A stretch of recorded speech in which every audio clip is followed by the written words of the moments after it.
Hello, hello everybody. You guys, am I late? I am late. Hello everybody. I was just looking for you. I was like waiting for you guys to join. Can you hear me, by the way? Let me know if the sound is good.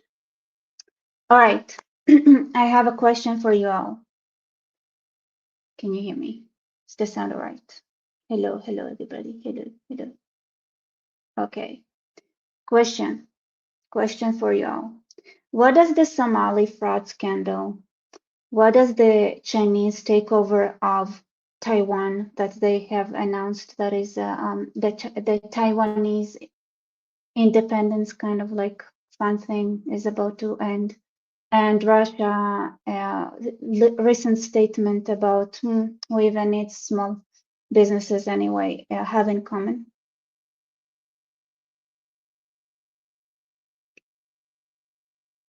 Everybody together. What common theme do we have? Okay, I'm gonna add more. What common theme do we have with Nick Fuentes, the Chinese government wanting to take over Taiwan, the Somali fraud, the healthcare fraud, the what do they all have in common with everybody? So it's not that nobody knows about it. That's not. I mean, maybe you guys know anything about it. Do you? Do you not? Corrupted, all right. More, please be more specific. I mean, what does China wanting to take over Taiwan has to do with corruption, sir? I mean, I'm gonna say more. Okay. So another example of the same thing. There've been a lot of oligarchs in Russia that had been thrown out of the windows recently. What do they all have in common? You guys, they're very naughty. I love it. But please, you guys, I see there are people here that been here for a while now, right? They all have the same handlers. The Somalis and China. BRICS, no. Come on, guys. That is something that I talk about on this channel all the time.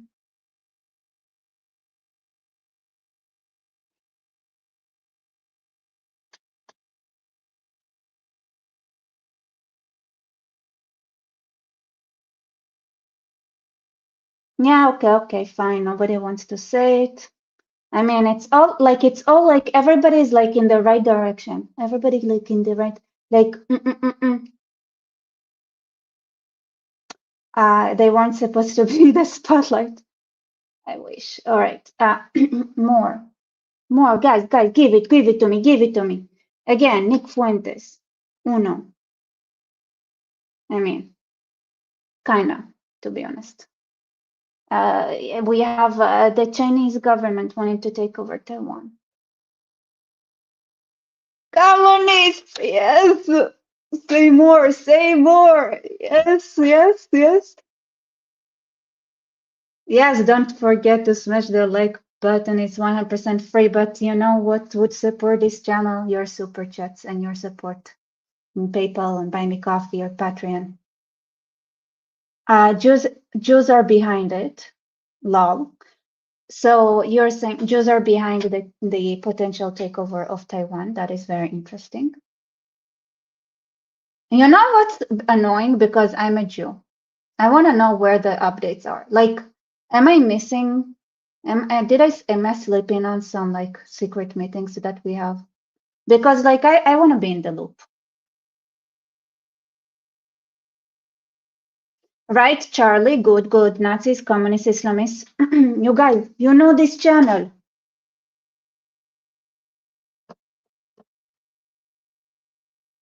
All right, I'm gonna give you like a clue, because I've been watching people reacting to the Prince of Egypt today for some reason. Ever since like I've added one of the the through heaven's eyes as an example from of translating old media to new media, saying the same message of like you're created in the image of God, and then you have through heaven's eyes, which is talking about your role in the world, which is hard to see. So you look at your life through heaven's eyes. So I've been watching a lot of these videos, like people reacting to Egypt.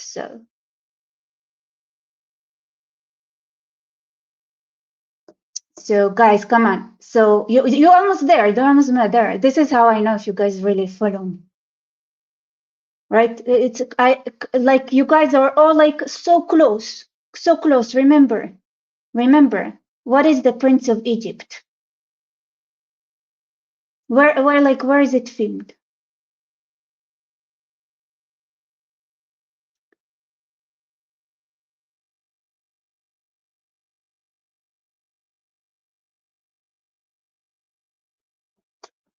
Come on. They are anti-capitalist, anti-Western values and faiths. Okay, so what is the number one Western value?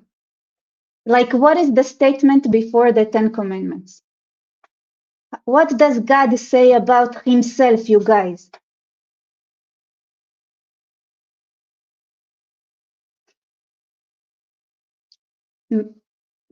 Pyramids! Yes, thank you. Thank you. Those are all pyramids. Thank goodness. They're all pyramid schemes. Exactly. Thank you so much. This is all a pile of sand, right? It is like the only way that the only way it survives. So what is special about those pyramid schemes, right? They feed off the bottom, right? So you have everybody at the bottom are looking for something to grab that is would be even lower than them, so that they would feed off of it.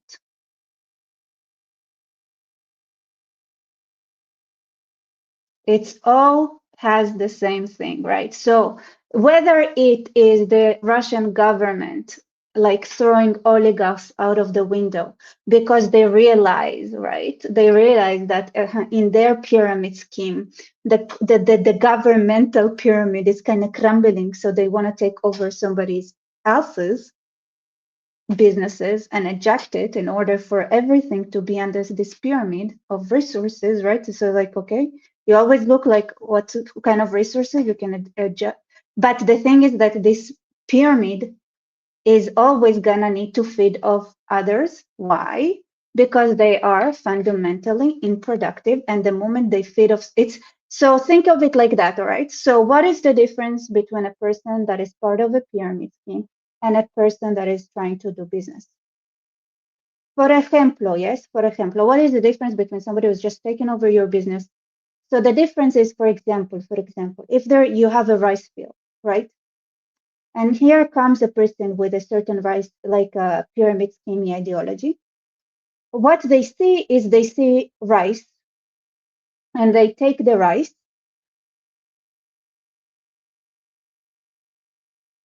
That's it. You don't plant the rice again. You don't grow the rice for the next time you want to collect rice, right? Why? Because these are people who are like, oh, those farmers, I'm way better than them.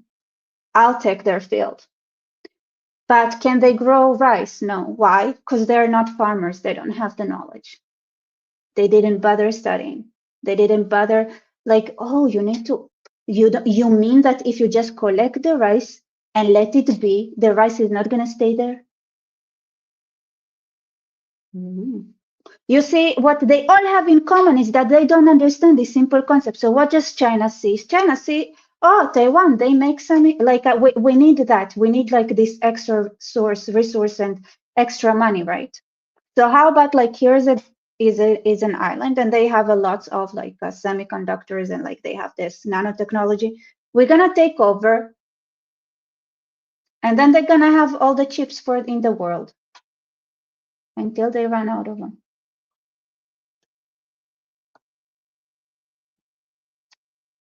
And then they need to think again. You know, it's very interesting. Like they all have this mindset, right? Exactly. Like you think you can take over somebody else's things and then like that it would be basically the same. Now, what does it have to do with the Somalis? All right, people in the chat, come on, let me know, let me know. What does it have to do with fraud in the United States? Come on, you guys, you guys. Everybody knew.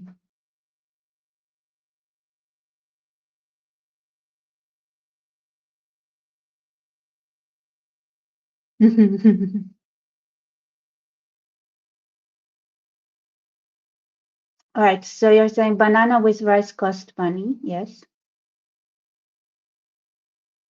that's true. It is true. Everything costs money. That's the problem.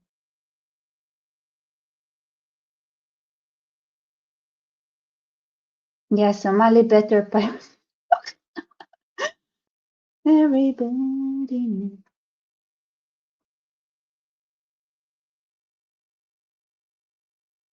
All right, so there are several themes here, right? So how do you make people become part of your pyramid? How do you make people, let's say like you build a pyramid, like you are like you read the Quran, but you read it like a somebody that is a smart person, like not the Muslims who submit to Allah. You're like this book is like it's an instruction book, right? And you're gonna find your own place to go to and take over the city, right? It's like so you read the Quran and you're like, okay, now I'm gonna take over. And then you take so how do you get people to like be part of your pyramid?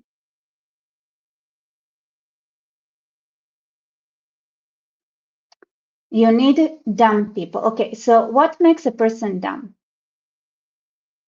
Which is, by the way, if you figure this out, you're gonna understand how the university system made people vote to Mamdani in a way that is more fundamental than anything they actually taught.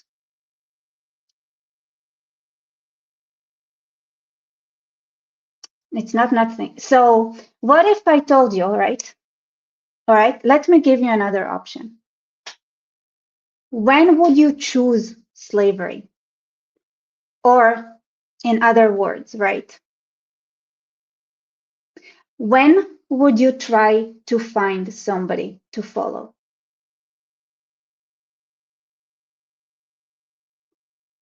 Not, and let's say you have critical thinking. You have critical thinking. You have critical thinking if you're poor, okay. If you give them, okay. But let's say you understand perfectly well what is happening. When would you choose to still do it? When you're desperate. Okay, what would make you desperate?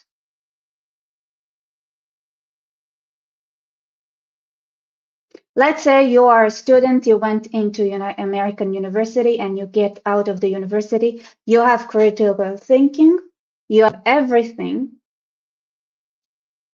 and then you choose to vote for Mamdani knowing exactly what you're doing and that you're going to be enslaved and you're going to get effed by that. Let's say you know exactly how it works and you still choose it.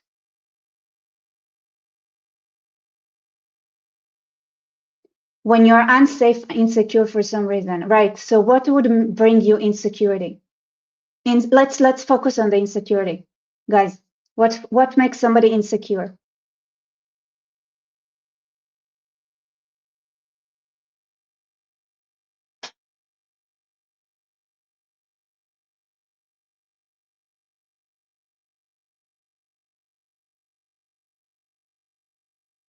Being an outcast. Okay, so let me frame differently the outcast thing. All right.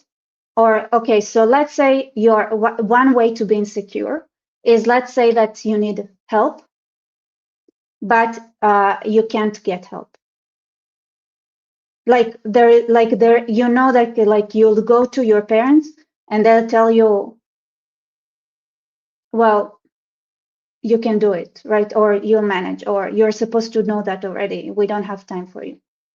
Let's say you to go to your friend, they're like, and there's like, oh, can you help me with that? And they're like, give you something that is useless. Like, let's say like that's a way to be like, right? But that's one thing, right? So they're like, yeah, you said outcast, so like this thing of you're gonna ask for help, but there is no help. But no help can come in many different ways, right? So remember this very known proverb saying, if you feed, if you give a man a fish, they're gonna have a dinner. If you teach them how to fish, they're gonna have dinner every night. Let's say there is a system where you go to the fisherman, right? Or you go anywhere, they would say, we will not teach you. Figure it out. Like we can give you a fish today, but let's say there is a created culture that if you even dare to admit that, listen, I'm out of college, but I still don't know how to fish. Can anyone teach me? There would be no one there. That's one. I'm saying about like critical thinking and like when would you, I'm asking like in the most extreme case, when would you decide to follow that system knowing exactly what it is?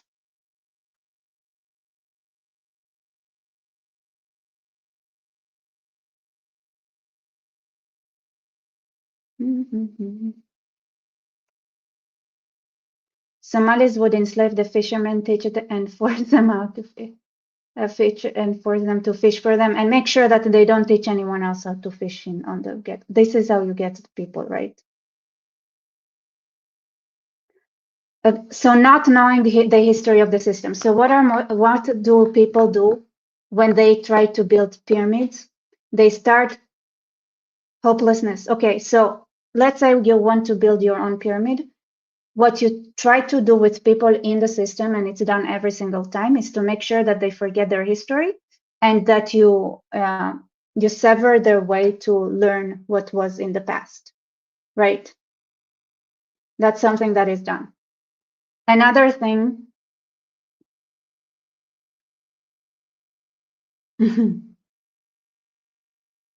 so basically what happens is that you want people that for some reason cannot translate their skills into actual something that would fit them.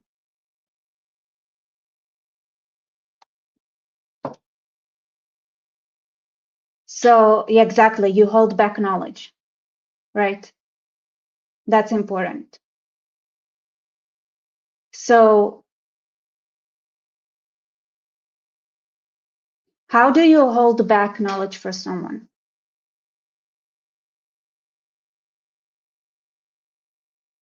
You tell them, here, you don't have to worry about it, and you feed them, and then after some time they forget how to do something, and or they lose their confidence of doing that, and then they are dependent on you continuing to feed them and continuing to supply need. All right. So what happened to the universities? They taught them that they went to university, they learned nothing, they came out, and now the world expected those kids to be able to function.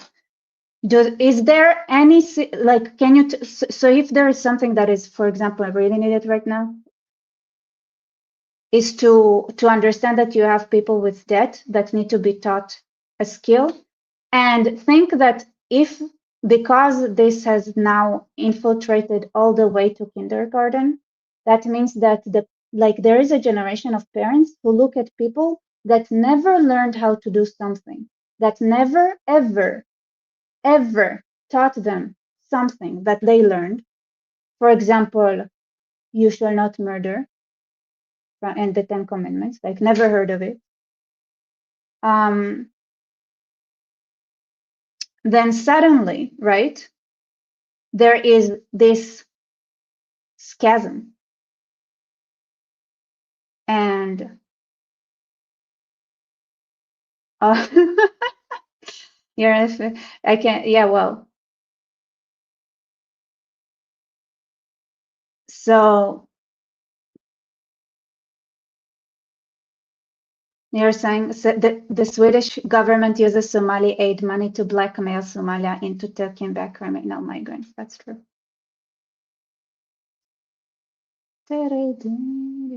So anyway, by the way, people would have different reasons to do that. Some people would actually think they're helping. Some people do it out of them being themselves the followers of the same ideology. And some people do it because they think that if they manage something, right? For example, right, you can make a case that somebody like me can come to the government and tell them, like, right, if I like had that mindset, like I could come to the government of the United States and said, like, you effed up your education system. I can rewrite it for you. Like I can do what the Muslim Brotherhood did, just like to achieve the opposite, right? And then what would happen, right? You'd have you'd have an entire system now that if I make a mistake, you're gonna have the mistake replicated in throughout the country, for example. And and so those things are created. So you always need to have those like checks and balances, and ideally have things decentralized and how is it called, like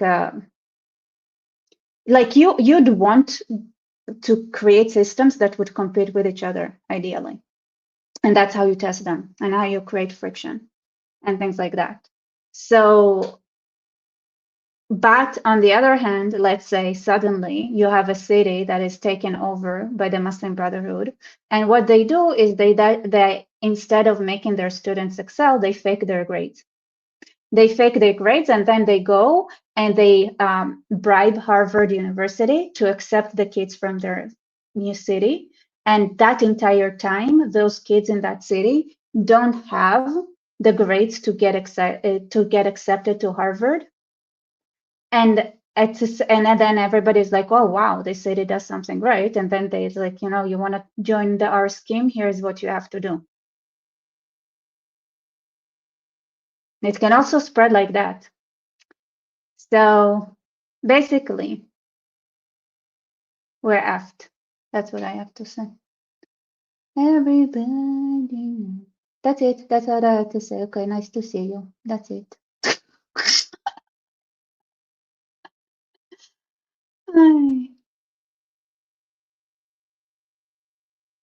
Is college debt not a thing in Israel? Not so much, because it's this the education system is not different. It's different.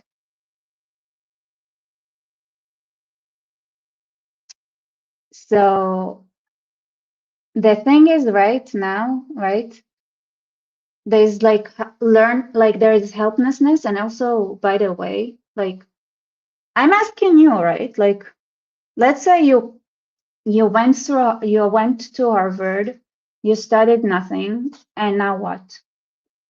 Like now what? Is there you now what? Like now what are you supposed to be doing? Like is there a system for you that would that would give you work for now? Like that would be patient with you and develop the skills that you never got because of neglect, because nobody cared.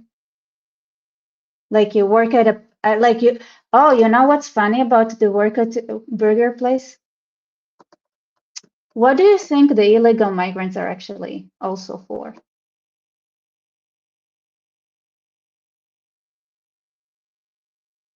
Like they would work harder for cheaper, and nobody expects anything of them. Now I know most of them are drug addicts that are basically on the street, but I think some of them work. I'm guessing. You guys tell me. Maybe 60, 40, 60 drug addicts, 40 take the burger place jobs. Yeah, that is all part of the demilitarization. By the way, you know what I've been, okay, so let me just share some things that are happening in the world with you. Do you guys have something specific before we go into news and things like that? Because I'm wondering, like, do you guys have questions? Do you guys have something that is sitting in your heart? Is there something? By the way, are there anyone here? Does anyone here has anything, any initiative, any thoughts, any plans, any community work that they do? I'm curious.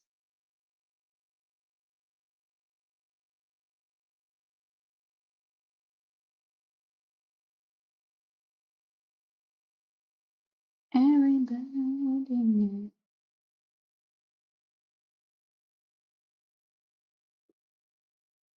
Ay.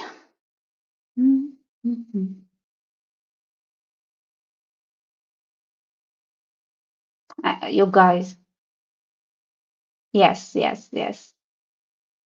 I want you guys to be more active. Come on, don't be passive. Don't be passive. We are beyond that. We're beyond that.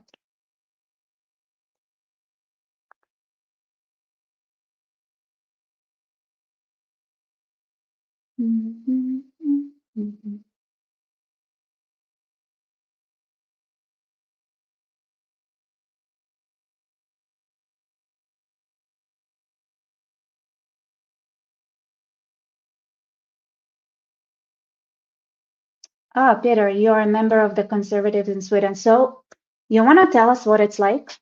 Do you want to come up and tell us what it's like, or do you want to stay there and tell us what it's like?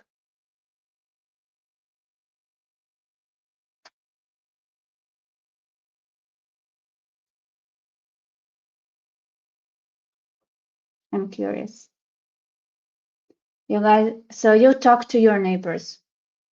What does it mean?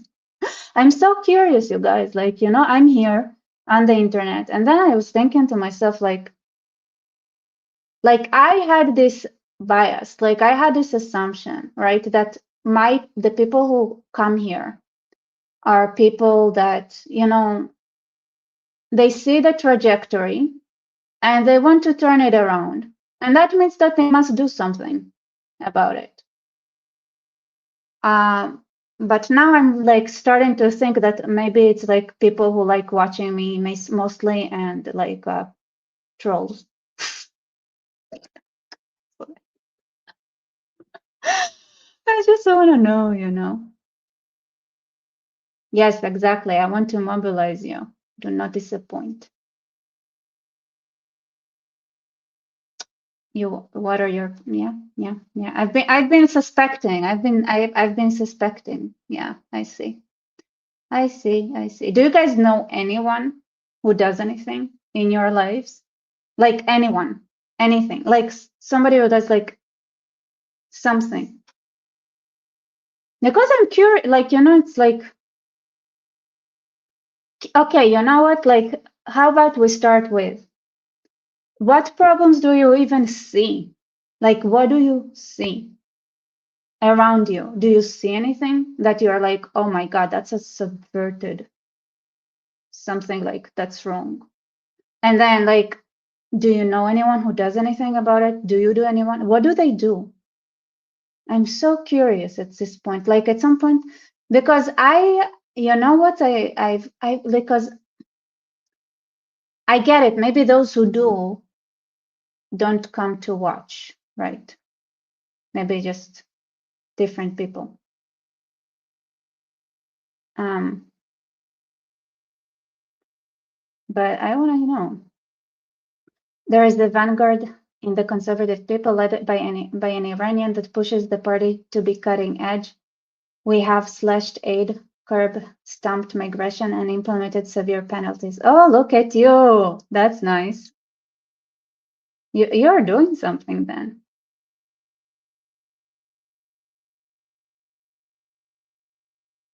Hmm. Okay, you guys, do you have an example, for example, of some time? Because I can give you examples of times where somebody presented a narrative and I objected the narrative, and the fact that I objected the narrative changed the course and the entire group dynamic to where everybody nodding to false narrative because like they felt like they cannot be like impolite into actually like her narrative is cooler. We go with that. Which is to me, and then like so because it happened to me several times, and like even people like a lot of times like tell me that in private, like, oh, thank you for speaking up, thank you to, and at some point like I had a situation where every single person in that group came privately to me to say thank you for speaking up, and then I was like, the entire group had the same idea, and I was feeling like, and they all were like so brave that they like the only way that they would express it is like they come behind the scenes to me. I was like, you all came. There isn't a person in that group that didn't think that. I was like, oh my god, it's like so sad, so sad. So did it happen to you? So like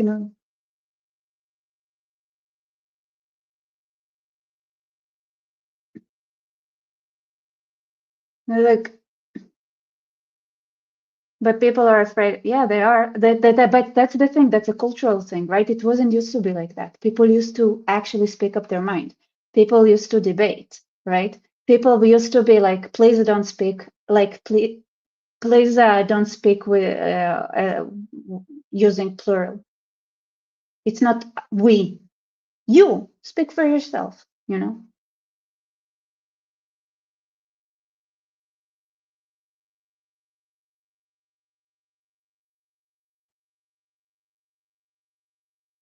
I'm just, I'm curious.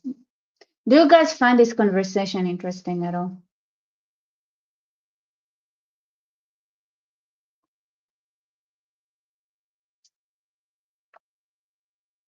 Everybody.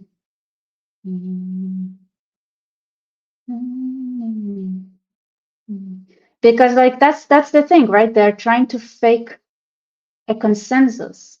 It's how they work. You guys remember the lecture I gave you all that I explained that the way that they change like the way they influence action, the way they influence policy is by creating an illusion of consensus.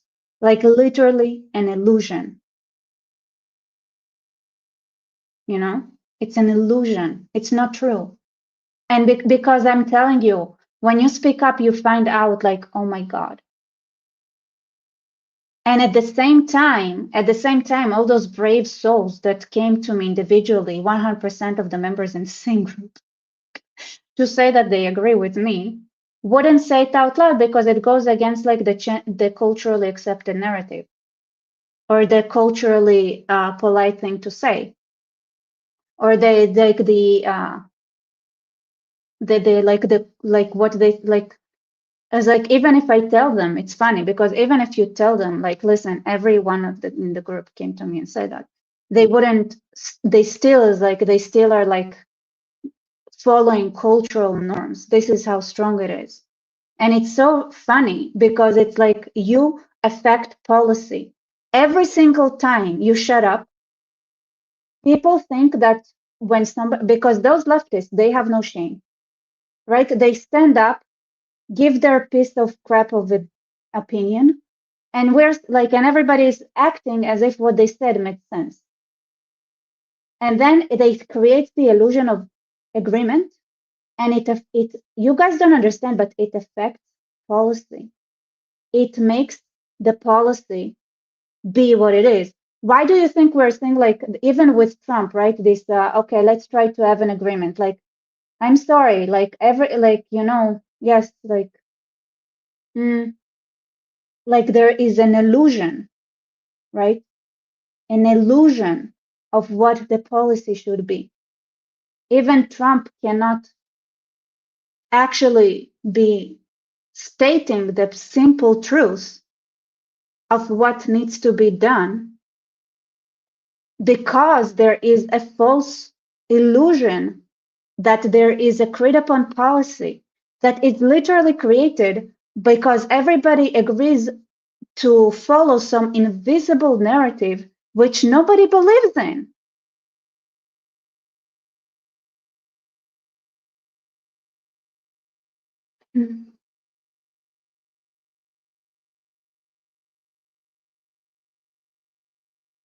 Which is also brings me to another chart that I showed you of controlled narratives and survivability through the follow up of the to basically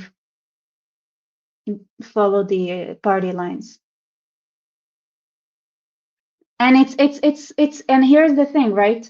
I can show you the graph that says, okay, if you follow news to know what's the narrative so that you would know what is expected of you to say or not to say in a cultural setup, then you moved to a system that is not democratic anymore, that is not free market, it is controlled narrative. This is a sign of an authoritarian system that is its survivability dependent on narrative control.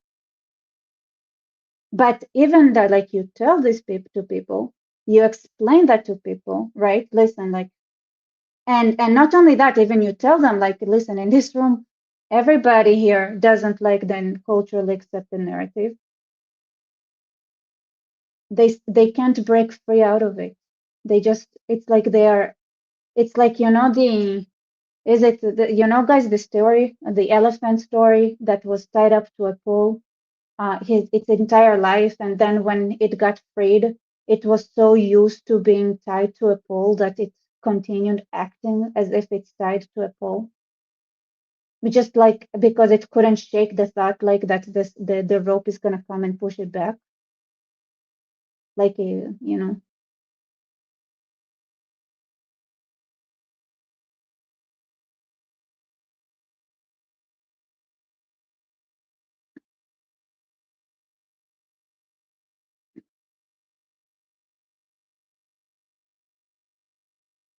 everyone in UK can't write what they do in case Starmer sees it.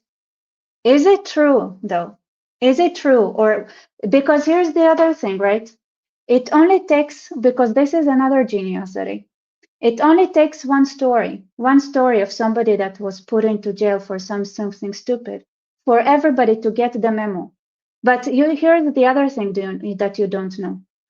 Do you know in a parallel time, right, at the same day, how many people posted the same concept and weren't arrested? Like, what about like what is their actual real life capacity of arresting people for something like that? Like, can you do to like how, like, if you look at it statistically, it's, what happens? It's like, okay, now that everybody is afraid, statistically, suddenly the amount of people they can arrest and the amount of people and speak up is like it's the same amount because everybody is like, okay, we don't want to speak up, but if everybody spoke up, then statistically, they could have made like maybe one as an example, but that's it. And then if the rest of you would be like, this is shit, this is like, and you go and you demonstrate that you disagree. And it's like people have too much. I don't know. You don't like. Here's the thing. Like people think they have something to lose. They don't necessarily. Even my friend Hila, right? So she's in high tech. And we talked, like I talked about, like I mentioned, like the Islamic tactics, and she has the same ideas as me, and she is, but she needs to be like she needs to get investments for her, you know, tech endeavors, and she had this in mind. She was like, there is like I'd rather it not be on air because I wouldn't get the investments I need for my like for my inventions if somebody knew what I think about Islam. Which is like, I'm sorry, is there anyone in the world that doesn't think it's something that Islam is what Islam is? Then the problem is with them, obviously, right? It's like, yeah, it's true that it could happen, that it won't happen, but it could happen. Okay, so you lose your freedom then. So that's like it, like you that's it. We are in a control system situation. We are all in a control system situation. Like that's where we're at.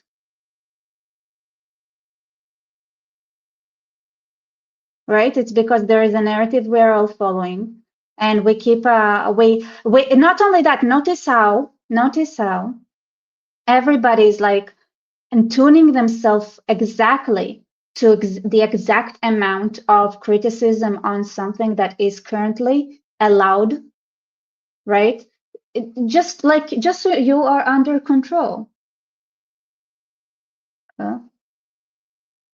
It shows the wrong thing. I want this. I want to show this. Right. So notice, right? Like you have like okay, you are now allowed to criticize Islam. Now it's socially acceptable to and the end degree, and everybody follows that, right? They follow the what is allowed right now, right? The wind. How much am I allowed? Okay, and they stick to that.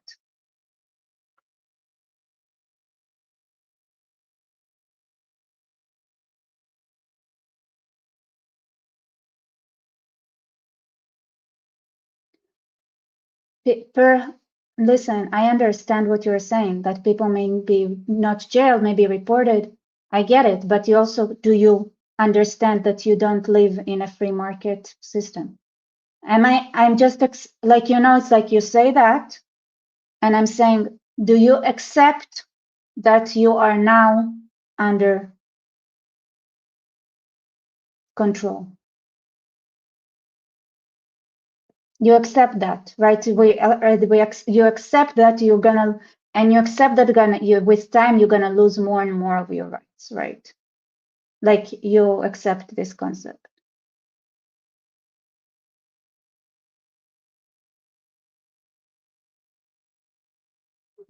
Listen, so yeah, you accept that. Okay, interesting.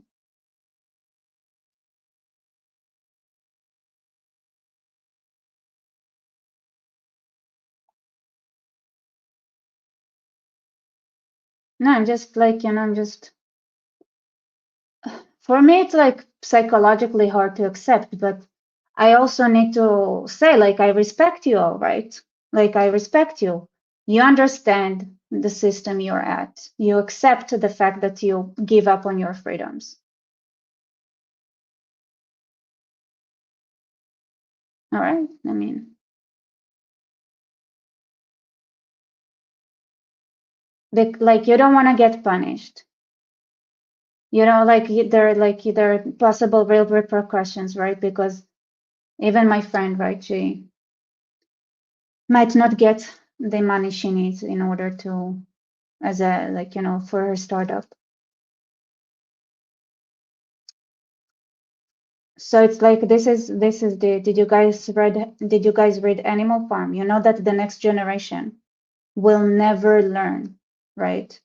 The next generation would never know. Like nobody would teach them what you already know, right? Like, do you teach your child, or are you afraid that they're gonna flirt something at school?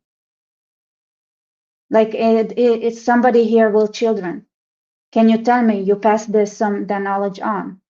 Do you pass knowledge on of what is truth or what is not? Or are you like, I might as well not get the child in trouble? And by doing so, and by doing so, you actually like do exactly, you don't teach them anymore how to fish, right? You don't teach them anymore how to think. You don't teach them how to be independent. You don't teach them like, because is that all right? Like, is that something you also understand that you're doing when you do that? Because like I'm asking to know,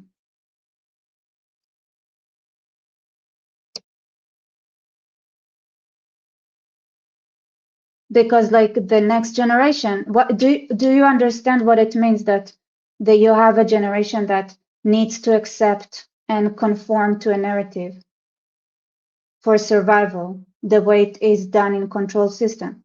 Do you understand that it means that it takes away their ability to think freely because it puts them in risks psychologically? And so they have an invisible rope that ties them. And so when you would expect them to do the things that you do, to be entrepreneurs, to take initiative, to have agency, do you understand that ability, by making them conform so hard, was taken away from them? That skill was never taught. Do you understand what it means, right?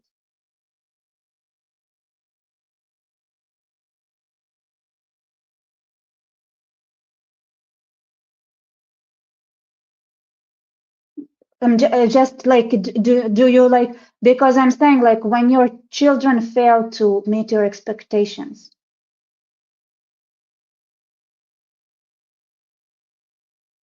would you be there to help them and to fix what was never given to them?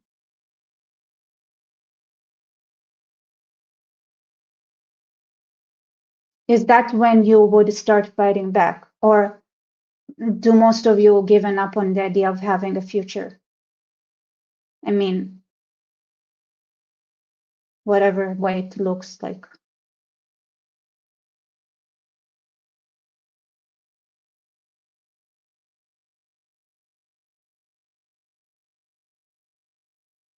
I'm saying that, I'm asking because I want to know, like, I want to understand, like, what is the world where, like, because like this is the thing. When my friend was like, oh, I'm afraid, my brave friend, I was like, I might be just a crazy person. That's the problem, right? That's the problem. Like, I speak freely, I always say my mind. There is nothing that, I'm brutally honest. I've always been.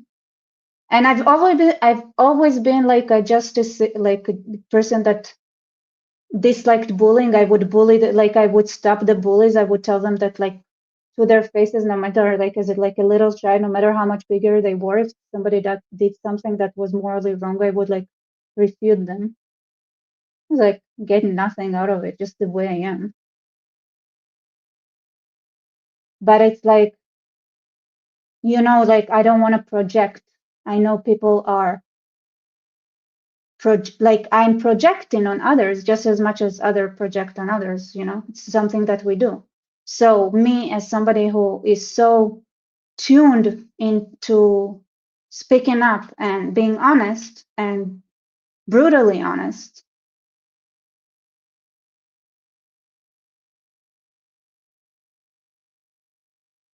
so I do project, obviously, my tendency onto others, which is not fair. But I do think it's important that I say things as they are. So I'm having this conversation with you. And I know that you are people who are following me, meaning that, you know.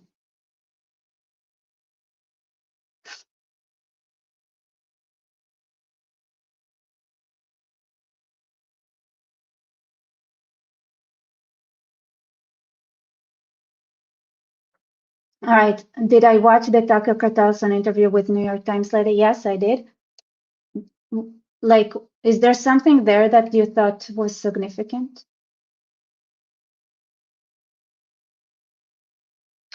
Because to me, it was just the New York Times having personal like grievances with Tucker Carlson, not that they disagree ideologically. And I don't personally like believe that this is actually breaking the narrative. It's just pettiness, you know.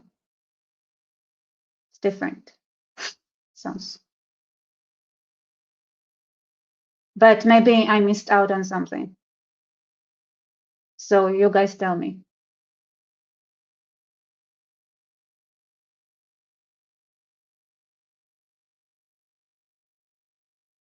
So it's interesting. We have a saying: "Mother is first teacher, father is second teacher, is and third, but society is the ultimate teacher."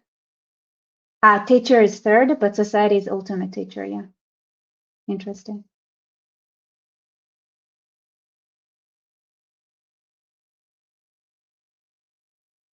Like, not really. He just hated Jews and blamed Israel. I mean, I didn't see anything weird.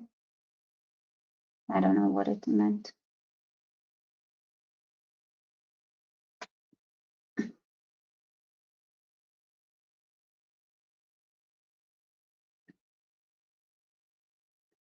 Right, but here's the thing. Don't you think you're projecting your values towards leftoids? Because why do I read it like that? Because like New York Times, Tucker Carlson, I don't see them. It's like they're two fish in the same pond. Okay, they just dislike each other. So you like if you understand the psychology of like truth doesn't matter, but it matters when you want to roast your opponent, then you'd understand that like a person that watches that from either side is like, oh, roasted. It's like it's more of a who is a better liar competition than it is like actual care for truth. It's not about the truth. It's about personal slander.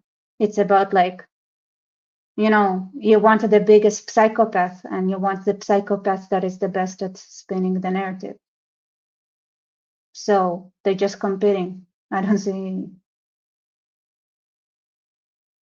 I don't like because I don't think that the truth here is what the leftist who watches it, this is what they care about, you know.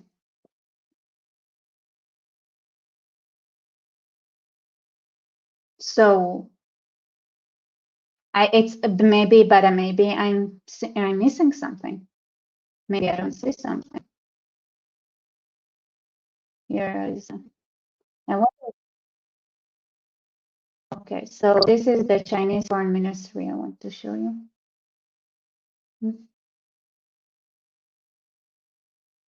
Oh, wait, I'm looking in the wrong place.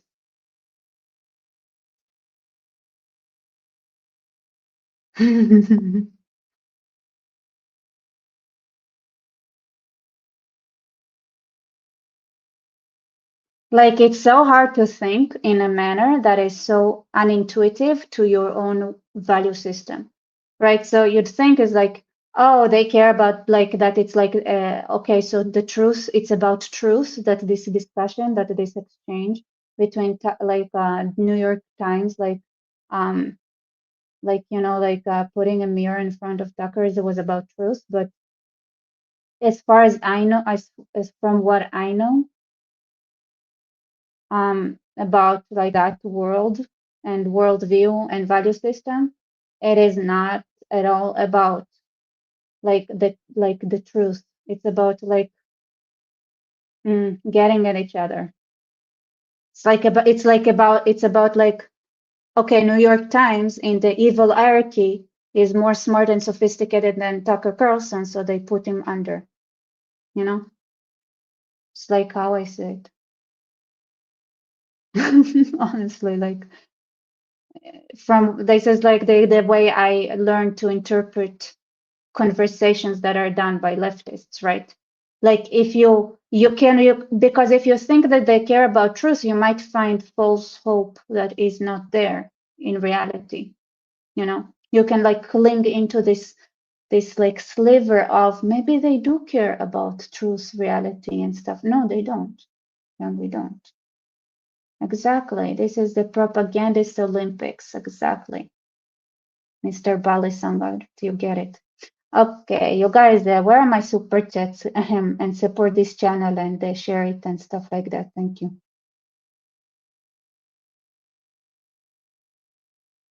Mhm.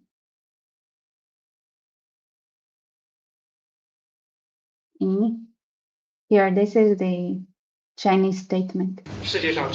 There's but one China in the world. What? And Taiwan is an inalienable part of China's territory. Ah, not again. Yes, help Rebecca get a new laptop. That's a good thing. Okay, should work now. Facts have proven time and again that. No, why doesn't? Oh, it's my phone. Whoopsie daisy. Now it can work. The one China principle. Okay.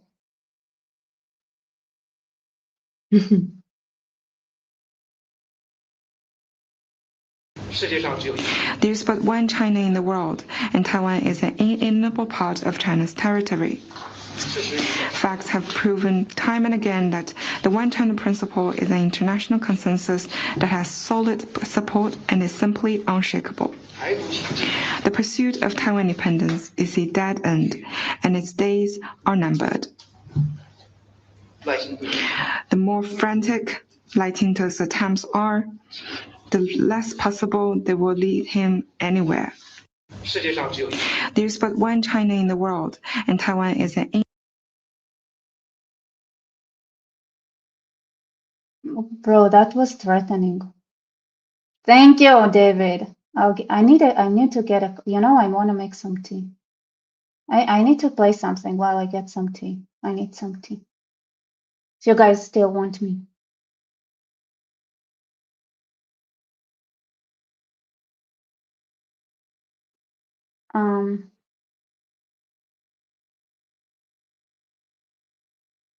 You guys.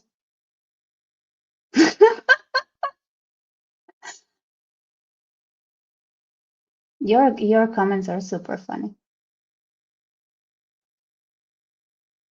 All right. Okay, there is one. That's 1 minute. That's too little.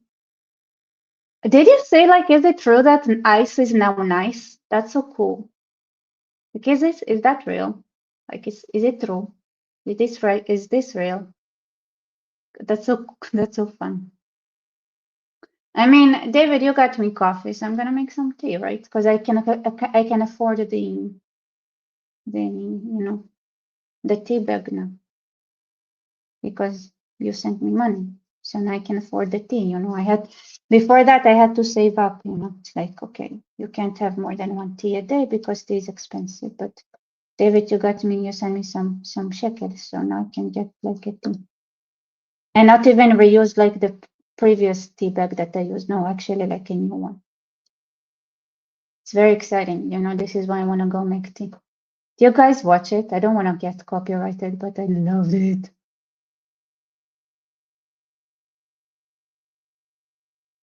I loved it so much. Did you guys watch it? The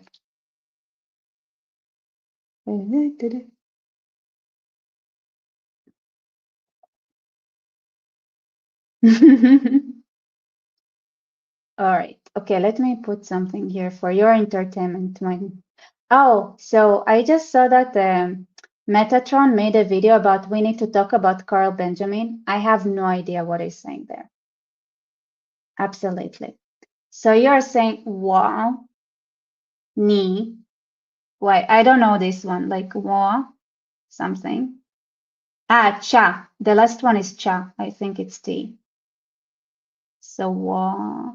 I don't know this one. I don't know the next two, and then the next one is ni, xiu, and then I don't remember anything from my Chinese. It's been like 10 years since I studied it. So for those who don't know, like there was a Chinese student in my university, and she taught me Chinese in exchange of me helping her with the Hebrew in homework. So and I love chai and I love tea. So chai is one of of course, the first things, the characters that I had to learn, right? It's like very, very important. It's like the rest, I don't even remember. This is fun though. Charlie, thank you so much. No coffee, but make sure you have your nightcap ready. What's a nightcap? Thank you so much. Okay, I'm gonna play something so that. What is happening? This is happening. Damn it! We need. I need to work on my Chinese because it's fun. What is happening? Did I miss something? Something happening? I want to know. Like, okay, I need to play something while I make tea because because you guys, like, now I can afford like the tea bag, so I have to make the tea because it's like thank you, you guys. It's the same haircut. It just dries up differently every time I take a shower for some reason. Which reminds me, what time is my workout tomorrow? There is him soon.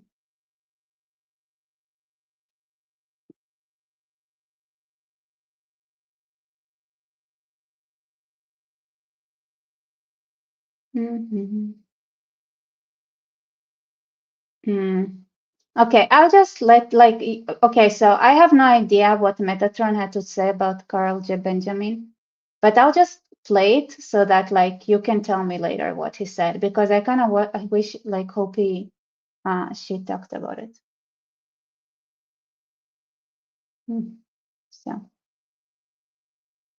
So you guys gonna tell me, right? Okay, let's see where does the exciting part start? Oh, it's actually not interesting. Okay, fine. Doesn't look interesting. Yeah, I don't like he's I don't know what if he hates Israel. I think he hates Britain, honestly. Like, can you like it's like the group that broke into a British base, a military. The group that broke into a British military base shouldn't be announced like as a terrorist group, obviously. Oh, you know what was fun? Okay, I know what to show you guys because I appreciate it. Do you guys want to watch the power like Enrique? Like, yeah, let's put Enrique José up closest because I love him. Okay, so do you guys want to see a video on Egypt or on Iran? Because there was this Egyptian guy that threatened to invade Israel in Mansour's live, which was amusing. What Ron? No, but they talk about like some sexual harassment things, so it's not interesting. So you guys saying Egypt? Okay, Egypt. Egypt it is. And Mansour is live as well. We can spy on him, but Here I'm gonna put Egypt. Okay, you guys enjoy the video. And I also know that like I'm not gonna get in trouble if I make tea while you watch this video. Because Mansour likes me, so it's okay. Like copyright troubles. Enjoy. Be right back. Allah, they are terrified from us. No, I'm an Israeli. We're not. We pray, inshallah. Soon, inshallah, we will set Palestine free.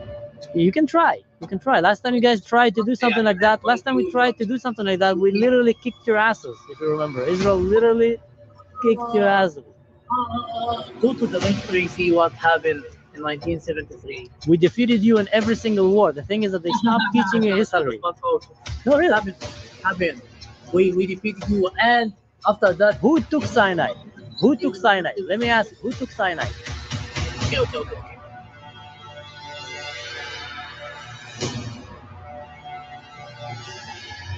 Okay. All right. So doesn't matter which darkness you're going through. Keep your head up, brother. All right. Thank you, Habibi. You're welcome. Bye. Mashallah, mashallah. Mashallah. Bye. Thanks. Wow. That was that was a crazy one. That was crazy. Who is crazy? No, not you, man. Not you. I'm talking to my I'm doing streaming here. I'm talking to the streamer. I just had a conversation with a guy that was going through hard stuff. Okay, How are you? good, alhamdulillah. Alhamdulillah. We are neighbors, you know that. Neighbors? I am originally from Israel. I live in Elat.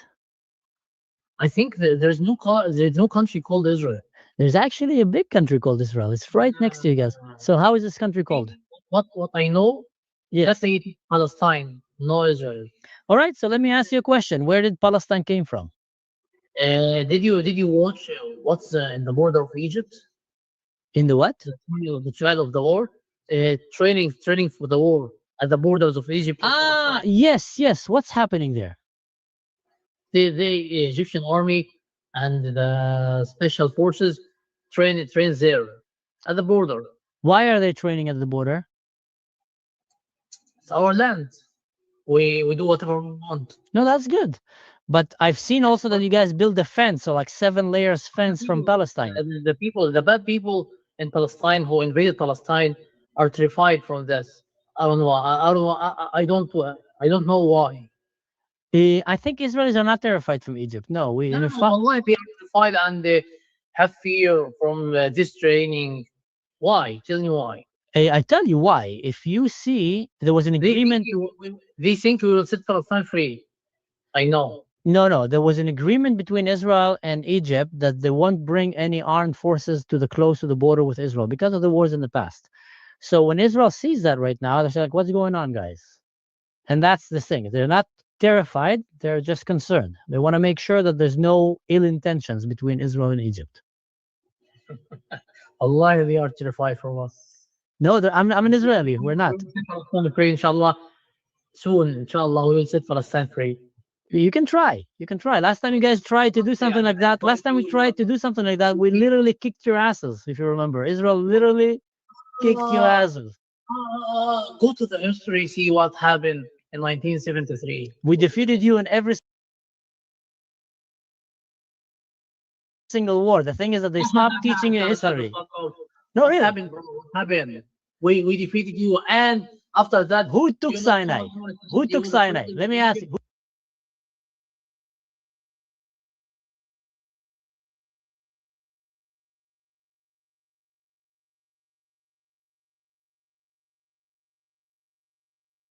Who took Sinai?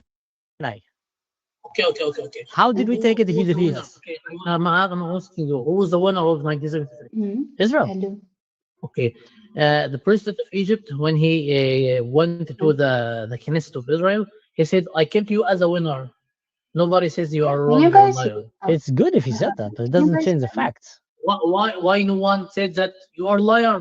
Israel is the winner. Yeah, Well, I you just know I can't why? hear You know the why? I Because we can't look at hear you the guys when you say these Who's the things. Lord? No, we look at you guys when you say these things and we find it amusing. Hey, my advice to you not to join to the army because we're coming. You will be killed. My Oh, advice it's to you, you're muted. kind man. Well, I'm an Don't join the officer in army. that army, and I can tell you right now, if you guys will come, the desert will be your grave. Yes, amen. Do you mean like what happened in 7 October to your soldiers? And look what Like happened to Gaza. Hamas? And look what Like happened that? to Gaza. Okay. It's funny. It's funny. That's an Egyptian thing. You guys look only. You know, it's amazing because when I talked to Khaled, I told you like if there's somebody who convinces you that they need to be nuked, is talking to an Egyptian. It's like, and it's like all these Israelis, you guys, we're not gonna do like a Gaza thing like with you. No. You are far enough away. We're just gonna nuke you. Well, you can see why though. When you manage to murder civilians, but when real soldiers come and fight you, suddenly your memory disappear, right? You know that when I Disappear. Hamas went and killed women and children. Okay, what happened to Gaza? Flattened. Hezbollah. What happened to Hezbollah? Flattened. Iran. What happened to Iran? You know what I'm saying here? You know what's so funny? You know, it's like, what happened to Gaza flattened? Where are the Gazans? They're screwed. It's like, it's so funny to me because this is one of the biggest challenges that Israel always had. Because you need to communicate two different things to an Arab audience and to your neighbors like the Syrians and the Egyptians and all the idiots with an army that want to that think that they're heroes and that they can genocide you. Like you want to communicate to them like that they're gonna be genocided first, and then you have the stupid Westerners watching that discussion and they were like, "Oh, look at the Israelis! They're so proud. They flattened Gaza and they're so proud of it. They're so proud. Oh my God, look at this Israeli guy, the Jews." And it's funny, they like the Mansour is not even Jewish, but like, it doesn't matter. Details. Thank you so much, Henrik von Blanco Publishing, for your support and wanting to invite me a new book project. Let's grow business together. Are you gonna apply all the pyramid scheme tips that I suggested in the book? Thank you. I I love when knowledge is used. I just said ice cream. Yeah. Thank you, people who support this channel. Now get me eating. Flattened right now. The regime is hiding. What do you think is going to happen to Egypt, Habibi? I really hope that you will wake up to realize that if you come to hurt Israel, they will destroy you. To destroy the civils by the You see, the Jews. No Jews here, by the way, technically. I'm just saying that for the record. The Jews, they want to destroy you. It's so funny. I love it, like every time there is a bad PR campaign that, oh, Israelis cannot do PR, blah, blah, blah. In the West, it's like, no, you guys don't understand. Our PR works amazingly well in the neighborhood. soldiers. You can't face them, and when you face them, you'll see. I can show you what happened to your soldier against simple people without any preparation, any armed preparation, who killed your soldier. Do you know why? When I read history about Prophet Muhammad sallallahu alaihi wasallam and his companion, and I'm very Look, it's new. surprised because how those people, weak people, kill the Jews and defeat them and defeat the Roman and the Parisian يعني with simple potential. Now I know that it is true when I see the Hamas people, simple people with no preparation, with no army, Yeah, and they all make come and you raped you. fear and Ooh. terrified, and they kill you, and all you can do, killing civils, the flight, the airplane, the fighters, just throwing the bomb. You know what's the best thing? You know what's the best thing? You weak, but for face-to-face fight, you are capable. Will You you? are Will capable. you? Like Allah described you. لا يقاتلونكم جميعا You إلا see, like you say something like that, you wanna beat him. It's like, okay, let's go fight. It's like you get warm up. It's like, let's do it. Let's check who's gonna F who. I dare you. It's like this Chihuahua guy. It's like, okay, no problem, Chihuahua. Come fight. Start. في قرى محصنات أو من وراء بعرف القرآن وبعرف الدين وبعرف كل هذول. هسه خليني أسألك It's like, I know the Quran. I know the law. I know all the shit. سؤال. تعال بقى نتكلم It's like, oh, you speak Arabic, this idiot. عربي. Let me ask you a question now. If they come, if they come to wage a war against Israel, will you join them? You think Chihuahua will join? You think the Chihuahua will join? فين؟ If Egypt invade Israel, will you join the soldiers? أنا داخل الجيش أصلا وهتلاقيني في مقدمة الصفوف مع قواد الصاعقة أفشخ والصموك يا صاحبي. All right. I tell you one last thing. He said that he would. You know what's the best thing that happened to Israel? قول يا حبيبي قول. The best thing that happened to Israel is that our enemies are as stupid as you. This Yep, is yep. literally the best thing that happened. Your IQ is so low Every day that I you say really thank think. goodness for the فوق Arabs. 73 اما It's اخذنا like 14. you know what I say, like, thank you for the Arabs, thank you. We wouldn't survive this world without them. Because you know, it's like, no, they could have waited for like Iran to actually have a nuke before October 7th, but no. Thank you. Thank you for being for being you, Chihuahuas. Thank you. Doesn't like Chihuahua also sounds like it's something Arab? I was like, oh, the Chihuahuas are coming. You can see what I'm saying. It's like, sure, I'm talking about the Shabab. I'm talking about the Arabs. Like the Chihuahuas are coming. Like it makes sense. It sounds correct.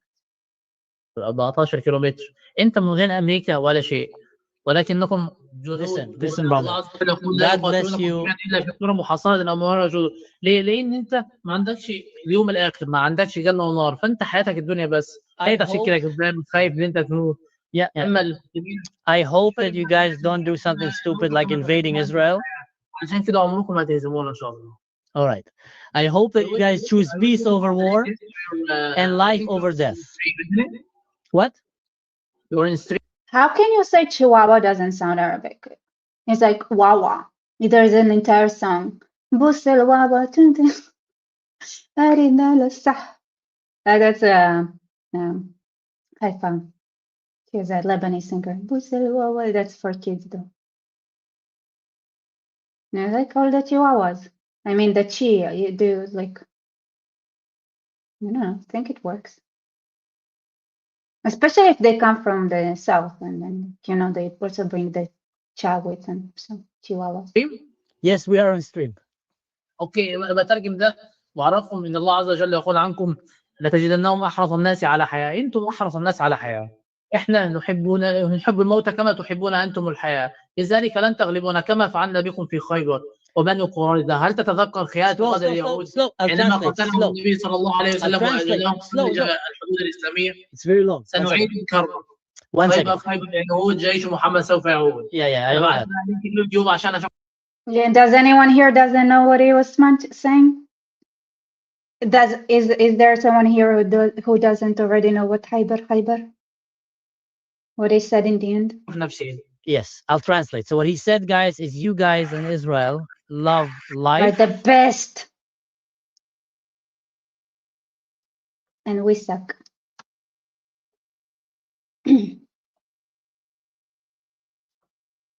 Yeah. Just saying.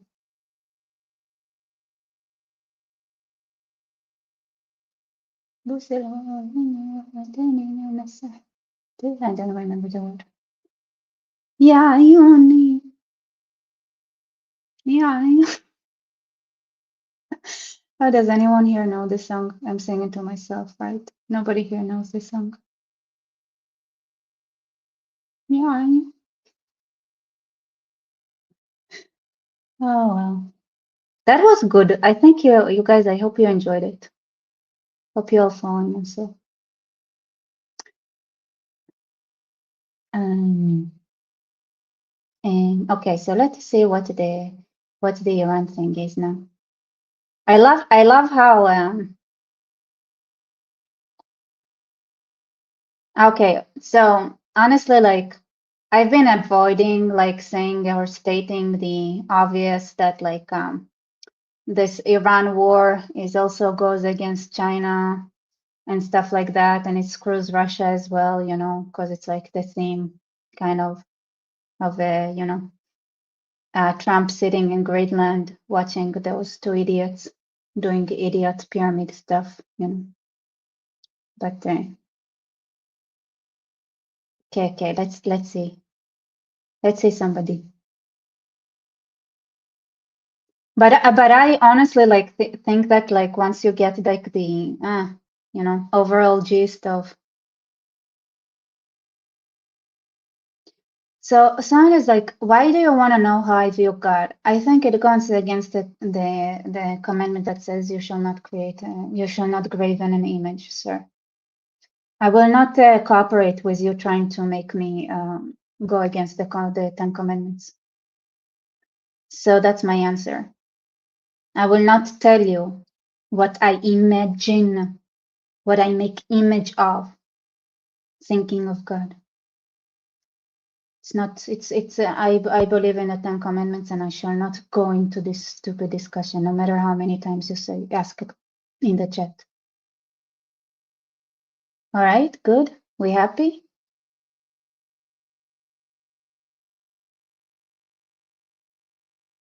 Mm.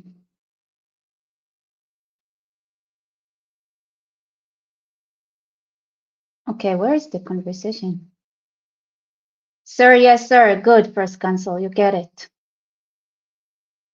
Oh, look. Oh my God, let's watch Dana. I love Dana. Okay.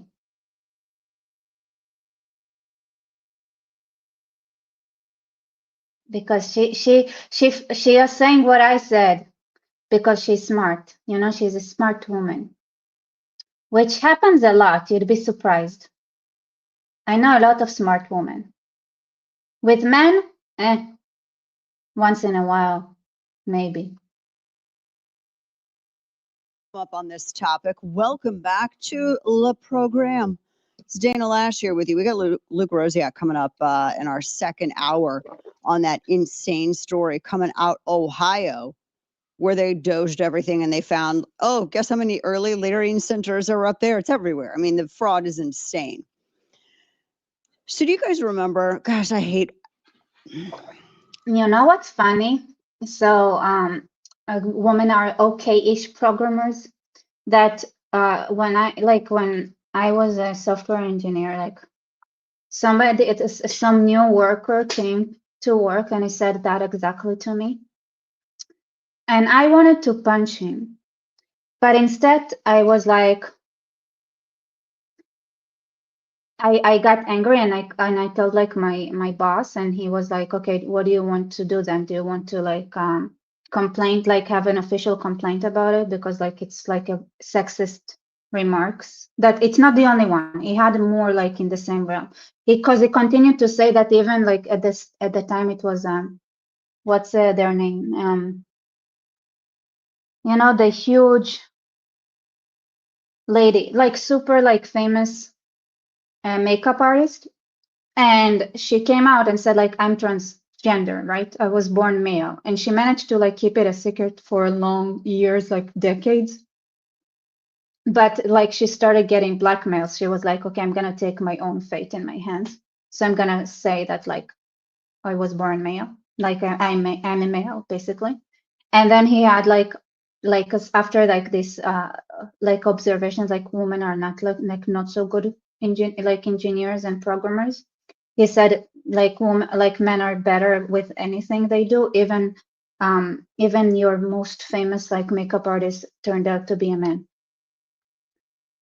So I didn't say much or anything. I did went to my boss and told him how I went like to vent, like to kick the wall basically, which was painful. The wall was less delicate than my toes. But you know, when like here's the thing, like you know, it's like I'm a fight person. I'm a fight person. So, anyways, I hope there are no links there, because I don't do links. I don't want phishing, so I don't push links. Just saying. If you see you sent me a mail, I'm just saying. In general, guys, just so you know, if you send links, I don't press links. Like never. And even if it's like something official, then I would, like if it's the bank, then I would separately enter the bank to see what's like there, you know. I don't press links. Okay, so anyway, so I went like and then got my toes hurt. And then I was like, okay, do you want to file an official complaint? But because it is sexist, like there's something there, right? And I was like, no. And then my boss was shocked. It was like, because like I was a child, okay, I was very young, And I was like, you know, he's like, wow, that's very mature of you. And he's like, why not? And I said, like, because I know that I'm the best engineer you'll ever see. So it's not gonna take long, and he's gonna shut up. And the funny thing is, like, when he realized, like when he realized, like, the situation, he never made a sexist remark again. Like, I didn't say anything, but he just never said it again. Like, after some time, after we worked together, just like, if for all his sexism just disappeared, like, went away, never made the comments like that. I hate playing some of this audio, and there's some I'm just not going to play. Do you guys remember when everyone was saying that we have to unite with certain individuals that are in the coalition? I don't say on the right. We got to be really careful with our language. I don't say, oh, we got to unite with other people on the right, because I don't believe that some of the fools that are out there talking about, I think that they actually have an agenda. Exactly. We don't unite. We cooperate, right? We work together in achieving certain goals, right? What is the difference between a pyramid scheme-minded person versus a human being with actual legitimate thoughts? The difference is that they don't unite with somebody. They have a goal which they achieve with somebody, right? So the goal, the truth, the higher is where the direction you're facing. And then are we willing to work together towards that goal? Yes. Agenda that's harmful to what you want, to what we want. We want to win. And we want to win. And I hope that everybody out there who's talking about winning in midterms, you better be doing everything on God's green earth to make sure the candidate you want is getting through the primaries. That is your opportunity to affect that change. You don't sit and wait until the elections come around. Oh, okay, it's time to vote. I guess I'll start my activism now. No, no, no, no, no. Do not be a fair weather patriot. The work starts early. And a lot of times, the only reward you get is seeing your candidate cross the finish line. But it has to be done nonetheless. That is part of the privilege of living in a free republic, is you have to attend to the business of the republic. And this is also part of the business of the republic. Because making sure that you have a healthy coalition, a healthy vehicle that is advancing the objectives that you want to see pulled through in Washington, Girl, D.C. is incredibly important. So we were sorry, told. such a bad habit to speak over people. It's such an Israeli thing. By the way, if you don't speak over a person in Israel, you're not gonna survive. It's the only way which way you can have to actually speak up. If like you missed your opportunity to speak over somebody, and your turn would never come. Which, you know what happens to me? What happens to me is that when I'm speaking English, like, I apply Israeli logic, so I get like scolded for interrupting. But then when I speak in Hebrew, I get scolded because I didn't speak up my mind because I didn't interrupt. I'm sharing my pain, guys. Part of the privilege of living in a free republic is you have to attend to the business of the republic. And this is also part of the business of the republic. Because making sure that you have a healthy coalition, a healthy vehicle that is advancing the objectives that you want to see pulled through in Washington, D.C. is incredibly important. So we were told that you can't criticize other people on the right. You were told to choke back against what scripture says, you know, for Christ is king, folks, that don't say Jesus is Lord. You have to choke back your Christian discernment. And you just have to unite with the right. Well, I'm not doing that. Ain't nobody telling me what to do. And nor should you. Use your discernment. Because I think it was. I don't think the Christ is King thing is necessary, but okay. It doesn't interrupt the goal. I seriously don't like, I get it. Like, I get it. I get the symbolism. Guys need symbolism. Jesus gives you the symbolism you need to know that you're on the same page. You can't just say like, oh yeah, I believe in like the time, like, you know, it's like, no, you need a symbol. I get it. Described previously as the right's immune system, the conservative immune system woke up and saw that within our midst, there was a virus. It's still spreading, but now it's up. I mean, the jig is up. Everybody sees it now for what it is. They got a little too over their skis with their op. And it's not the stuff they're doing online is not translated into real world. So I'll play this. We're going to play cut 24 first. Now this is actually the second and last time I'm ever going to play this Nazi twink on my show. The last time. Yeah, I mean. Okay, can I be honest with you what I think about the Nazi twink? Right? So here's what I honestly think about him. He like,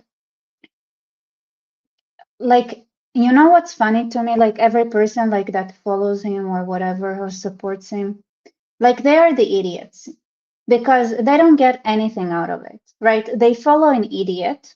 They spend money on an idiot. They waste their time watching an idiot. And he gets all the money. He gets all the attention. He gets like a job that he wouldn't have any kind of job if it wasn't that. So he benefit, like it makes perfect sense, right? It's just everybody else that are being stupid because they get absolutely nothing out of it. You know, they're just wasting money, wasting their attention, wasting their time. It's like that's the thing, right? It's like why is he to blame? I was like, why is he to blame? There are so many idiots. Like there will like that's the funny thing, right? You know how there is this saying like the terrorists only need to succeed once. Well, you only need to have one person like Nick Fuentes to gather all the idiots and make something a stupid movement like Nick Fuentes does, right? Only need one Nick Fuentes. Do you think you can find all the possible like? Do you know how hard it is to manage that? It's idiotic, right? So it's like it's in the same thing, right? It only takes one terrorist. So the entire system is the problem. Islam is the problem, right? Not the one terrorist that blows up.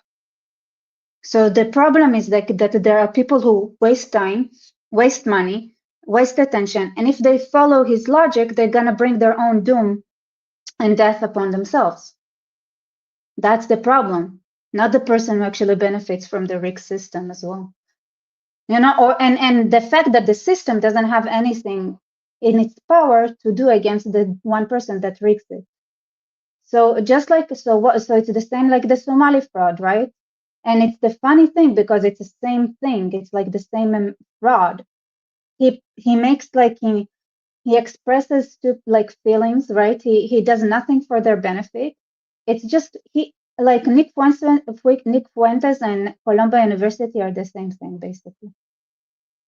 Because actually probably Columbia University is worse.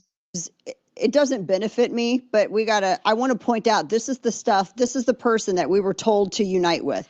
This was the guy that Tucker Carlson had on his show, and Tucker Carlson, which makes it interesting. You see, you have a system that because of the exact same flaw, cannot deal with the situation in Columbia University, cannot deal with the fraud, and cannot even deal with something as pathetic as Nick Fuentes, which is amazing. What happened? I think a lot of his career is just hype. You didn't ask him a hard question. I've never seen him do a hard interview. How the hell do you sit across from Vladimir Putin and you allow Putin to like basically teabag you because he's asking you whether or not, why did you get kicked out? Gee, even Putin was disappointed that the questions weren't harder. Like he wanted some questions, like he wanted to show up his psychopathic abilities, right? Like the New York Times, right? You need to show that you are better than the other psychopaths that are with you in the same pond.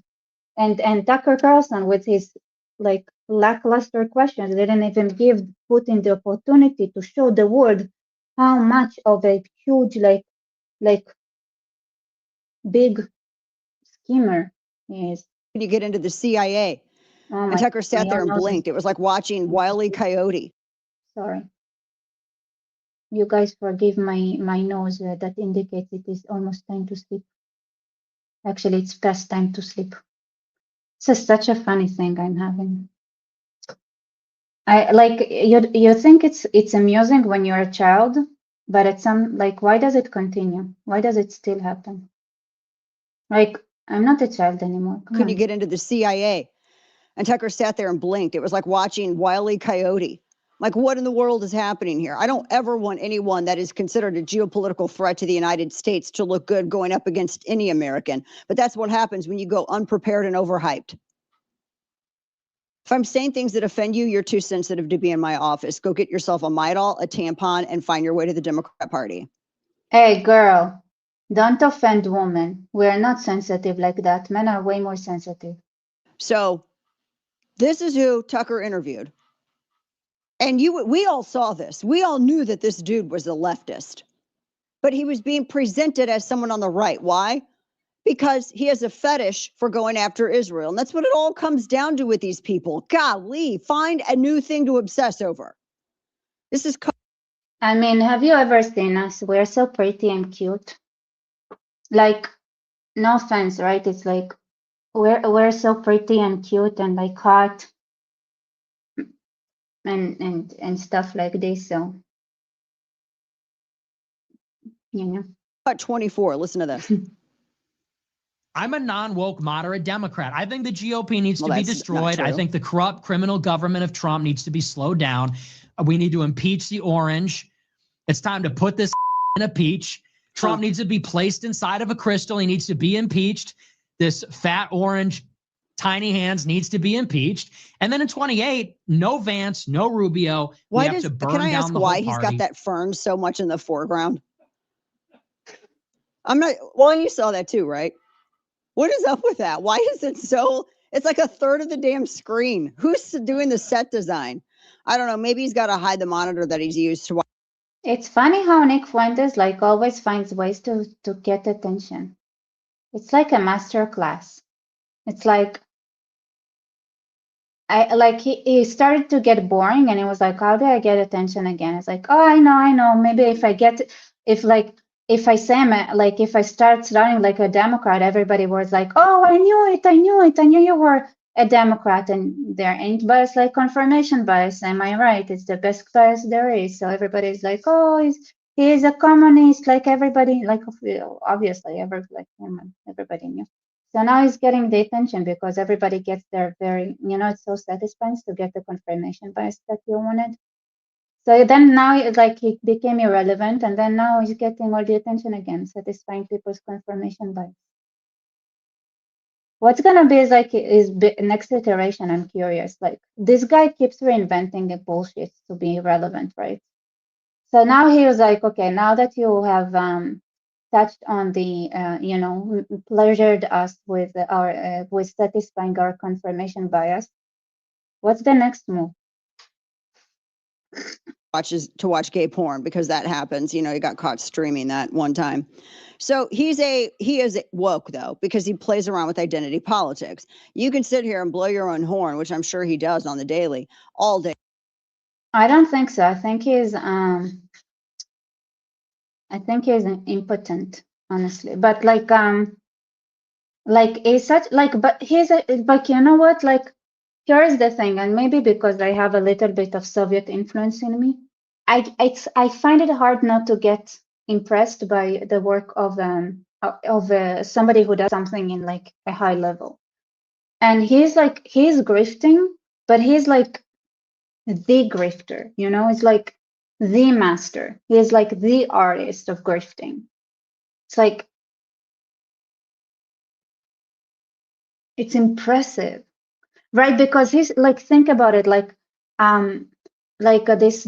other guy, Tucker Carlson, like he's a nepo baby. He worked with Fox, like everybody knew his face, and Nick Fuentes, like he started from like the bottom. Then I started from the bottom, now we're here. Like he started in the bottom. It's like it's like, and like this is like when you say like you need to appreciate like when somebody knows their craft. It's like how I feel. But Fuentes knows his craft. It's like, it's impressive. Long. But that doesn't mean that, you know, you're not what you're claiming that you're not. I mean, this guy's woke. He's woke. He plays in identity politics. Anyone that sits here and elevates things that are considered identity politics, you know, critical race theory, the Derek Bell. Okay. I have a question for you all, okay?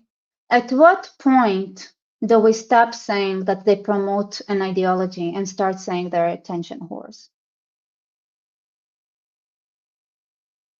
Like first of all, like a lot of the gay people I know are attention whores, which is something like they a lot of them have in common. And I'm not saying everybody manifests that, right? Okay, honestly, like I know I don't want to sign banned, but like I don't have many gay friends to be honest. I used to have them, but they got angry with me because like and some drama, whatever. Anyway,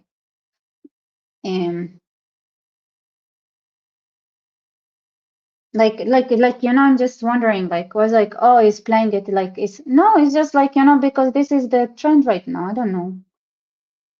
I'm just Frankfurt curious, School like, of Marxism, critical race theory. If you're promoting those things, if you're promoting identitarianism, guess what? You're woke, because that's literally the beating heart of wokeism. That's what the left does. You're not a moderate, you're a leftist. And we were told to unite with them. what happened to the good old classification of just being a whore? Like, why is it not? Where's this option? This trash. We were told by people who thought that their being on Fox News gave them influence that we had to unite with this trash. They wanted us to unite with them because they needed the clicks, right? You got to have that Yeah. Palm Beach Country Club, the What? dues. You got to pay for them dues, right? You got to go pay for all of that. So we were told we had to unite with this. We were told it was important to do so. We were told that we were betraying our own movement if we didn't unite with it. So all of you people, and by the way, there's like 5 of them. All of the people who were trying to lecture other people who have been here longer, who have done more and have scored more wins to unite with that trash, I would tell you to go do something greatly unflattering to yourself, but I don't want to jeopardize my get out of jail free card with Brendan Carr and the FCC. So I'll just tell you to go pound all the sand in the Sahara. Thank you. You're welcome, Kane. Kane just got his X account back. We can't have that happen. Yeah. We can't have all this stuff happen. Right. We were told you had to unite with it. Well, no. And there's a reason why your gut instinct was telling you something different, because you're not a moron, because your political immunity woke up. You knew what was happening. You saw the op. And by the way, it was all ever only an op. This is one of the things that they were trying to do in Ohio. Who is it? You had that Casey Putch guy, who was running against Vivek, and this Casey Putch guy, from everything that I saw, was essentially just a grift. He was a grift. They were trying to manufacture this consensus that he was the next big thing, and it really wasn't that at all. It wasn't that at all. They went at, I mean, I'm looking at this. People kept saying, "Oh, this is look, this is he's going to win in Ohio." He actually could end up winning. That's never going to happen. I think it was funny because he was running on identity politics from the stuff that I saw, and all of the things that were rejected by the conservative immunity, the conservative immune system. Vivek Ramaswamy wasn't running that way. And I'm apathetic on Vivek Ramaswamy. I think it was weird during the early days of the primary for 2024. I think it was odd because at first it was the woke Reich said that, and Podcastistan said that you couldn't criticize Ramaswamy. He was untouchable. Everyone fell all over themselves about his speeches. Every time, I mean, the guy would fart and everybody would try to like clip it for clicks on X. I mean, it was just insane. You couldn't criticize him. Otherwise, you were a racist bigot, betraying the right, etc. And then all of a sudden he fell out of Podcastistan woke rights good graces. And then he couldn't even post about his family on X or on Instagram without Podcastistan and woke right jumping into his comments, talking about how he was an Indian and basically slurring him and his kids 6 ways to Sunday. I mean, it was like that night and day because it's all a damn op. They're trying to herd you into behaving a certain way. They're trying to herd, and by they, I mean this Red Green Alliance. That's what I mean. I mean the Red Green Alliance. He did very well. He won his primary. And everyone was saying that the guy who was playing the Podcastistan game was going to win it. Oh, shocker, shocker. It doesn't translate to meat space. It is an online. I don't like, okay, so I have a question for you all right.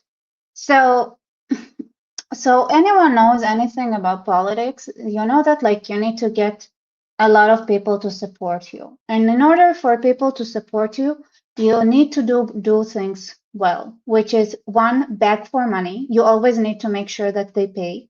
So it's amazing because if you watch them work, they're gonna get money even out of like a homeless person. Like everybody needs to contribute. Here too, by the way, send money. Like seriously. And so they need to go like and like squeeze money out of people, get to actually like, you know, a lot of begging job. That's one. And then they also need to say things that like they kind of want to hear in order to get that support. And if you don't do those things, you're not gonna have the ability to run, okay? So if your job per definition requires you to have some horror-like qualities, right? Or you be like me, you be so poor you cannot even afford a tick because you are not whorish. Send me money. I'm tired. Maybe being a whore a little bit is not too bad. So yes, I wish I was joking. I'm not joking. I'm not joking. This is the truth. This is the reality, right? It's like this is this world. It's a world of entertainment. It's like, or even in politics, the same. Politics, entertainment, everything that is public facing, everything that is like policy based, like everything that is serving the people. You know how most people like to be served? Exactly. And here's the thing, you have to be, because even if you go to somebody who is on the same side as you politically, they want to feel like they are the smartest person in the room because those who have the cash have the brain. So they think they don't, but they think they don't. So and that is unless you are Donald Trump, right? And even so, he is a whore. He is like he does a lot to say he says a lot of things because people like because he's smelling the room and he's like, okay, this is what people want to hear, right? He doesn't say like the truth as is. It's like, okay, this is what people are willing to hear. So what do you want? Actually, like can you blame a person for being a whore if the system is rigged in a way that anyone that is not a whore would never ever make it to public service? Because guess what? The public service, the service part is there. There is a hint there. There is a hint there. Like I'm absolutely, I'm not like that's just the reality of it. And then they're like,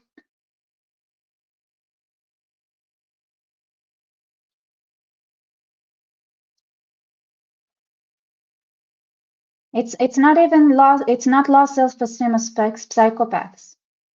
There are people who just learn to play this game, and it's not like, listen, okay, let's say that like your country is in a situation where you're willing to do whatever it takes in order to help your people.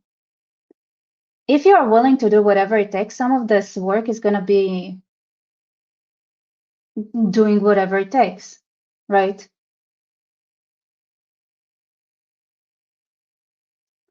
You're saying whore is not the most intelligent word for it, to be honest. Well, it's not intelligent, it's the truth. Because you expect people to not do what needs to be done. You created, like you are the ones, are you sending money, Wooly? Are you supporting this channel in any way? Do you share this? Or what? So what do you expect me to do? Like, because you expect me to work for free. That's the reality of it, right? And how long do you think I can last doing that? So nobody in the internet is gonna give you the information I give you, right? Because it's nobody, there is no profit. Again, remember this chart. There is no profit. So the only narrative you're gonna get is the controlled system one. And then they're like, oh, why are there no politicians who help you out? Here's why. What do you do to help them out? Did you share? All right, okay. Did you share? Did you share my videos? Did you share any of my videos? Do you share them? Do you watch them? Play them on repeat. Play them on repeat. You can do something, right? If you believe if something is important, you can do something. You can find something to do. Because honestly, like, here's the thing. Even Dana, right? She's famous. What do you think? It's like this is the world. And there are several options. You're gonna get the worst people.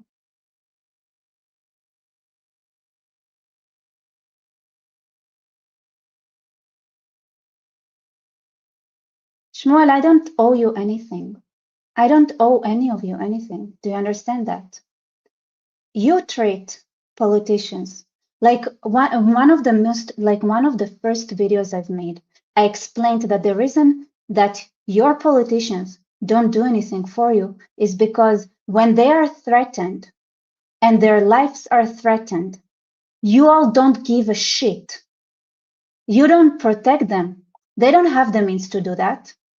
Even like, you know what happens to politicians who have businesses that are big? They lose all their money, all of it. They do.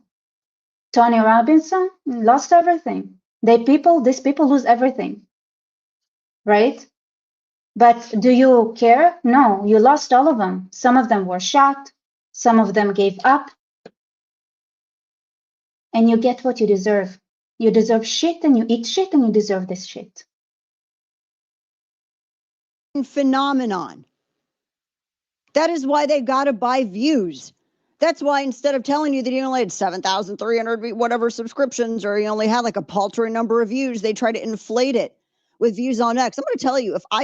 All right, tell me, sir, what did you do for your politicians in your area? Did you protect them from the mafia who has interest? You did crap, right? You don't even send $1 here, did you? Let me check. Starred? No, nothing. You get what you deserve. This is life. You're unwilling to support those who serve you. Like, I'm not even making the minimum amount to live in Israel doing this. It's like it's a lot of work, it's a lot, but I believe in it and I think this needed to be done. But do I get a support? Barely. No, I don't actually, I don't. Do you help grow this channel? Do you send it? No, I need to beg and I need like this is the thing, right? This is the kind of qualities you like you need to beg. You need to tell me to, like always remind you, right? Like beg for help, beg for like be a beggar.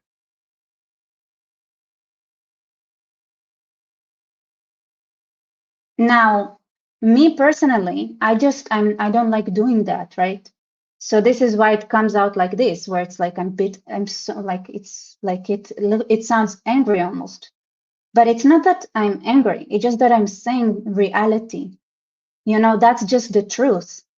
So who manages to survive this world? Genuine whores. Genuine whores.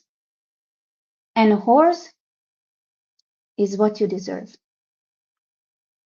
included views on X into my video count, I also would have skyrocketing insane numbers. But that is lazy and intellectually dishonest, because a view can be just a video. You scroll past it and don't even watch it. X counts that as a view. Correct me if I'm wrong, Kane. No, you're not wrong. I'm never wrong. Never wrong. So I'm just, I'm telling you that this idea, I thought Ohio was a very good measure of the real lifespan of that stuff. I mean, and people were clutching their pearls over Vivek, everything that he would say. And like, I'm not like standing him, but look, the dude got 673,902 votes. He got 82.5% of the vote. Casey Putch guy got 143, 257 votes, 17.5%. That's an internet phenomenon. That does not translate to meat space. You're an He got idiot. You think anyone does like propaganda? No, they don't. They don't do it for it. The Chinese Communist Party depends on narrative to survive. They actually pay. The people who do that, those live the best until they get to the gulag because they divert, you know.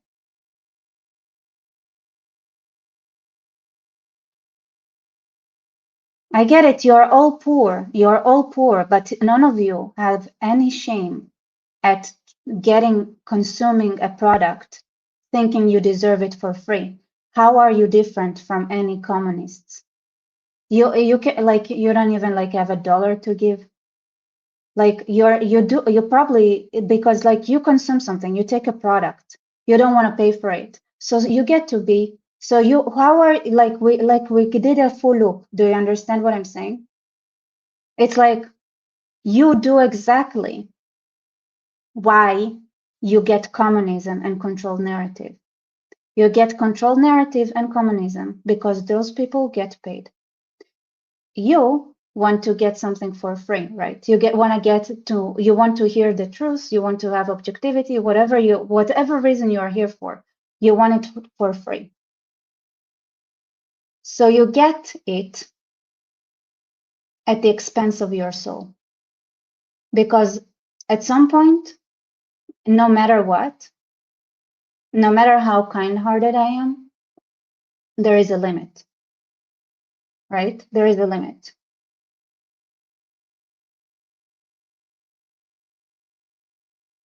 And don't think it's like it's one-way street, right?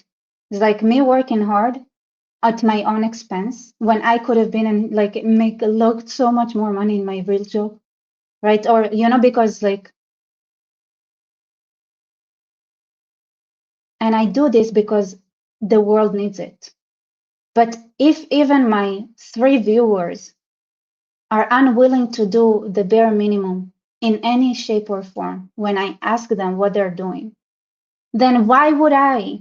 Like, why? Like, this is not fair, right? It's not fair. It's like why am I supposed to carry this burden alone? I don't do it like October 7th made me do it because I wanted to understand what's going on, fundamentally understand it, fundamentally to create like artifacts like that, this one here, right? To explain to you how those things work fundamentally, what fundamentally you can do. But if a person if you're not willing to even get yourself out of the couch, which I understand, right? I understand. It's fine. It's all right. You don't have to. But it's like any other business, right?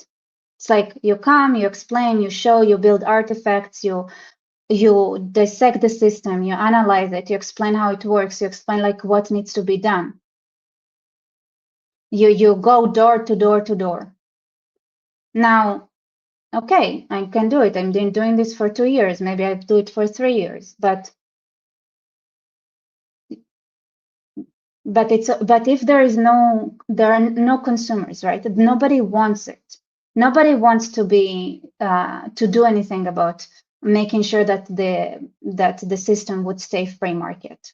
Nobody wants it, right? Everybody understands, and I asked you guys, right? You said, "Are you all right? Do you understand that you live in a control system? And you guys said, "Yes, we understand and we accept it."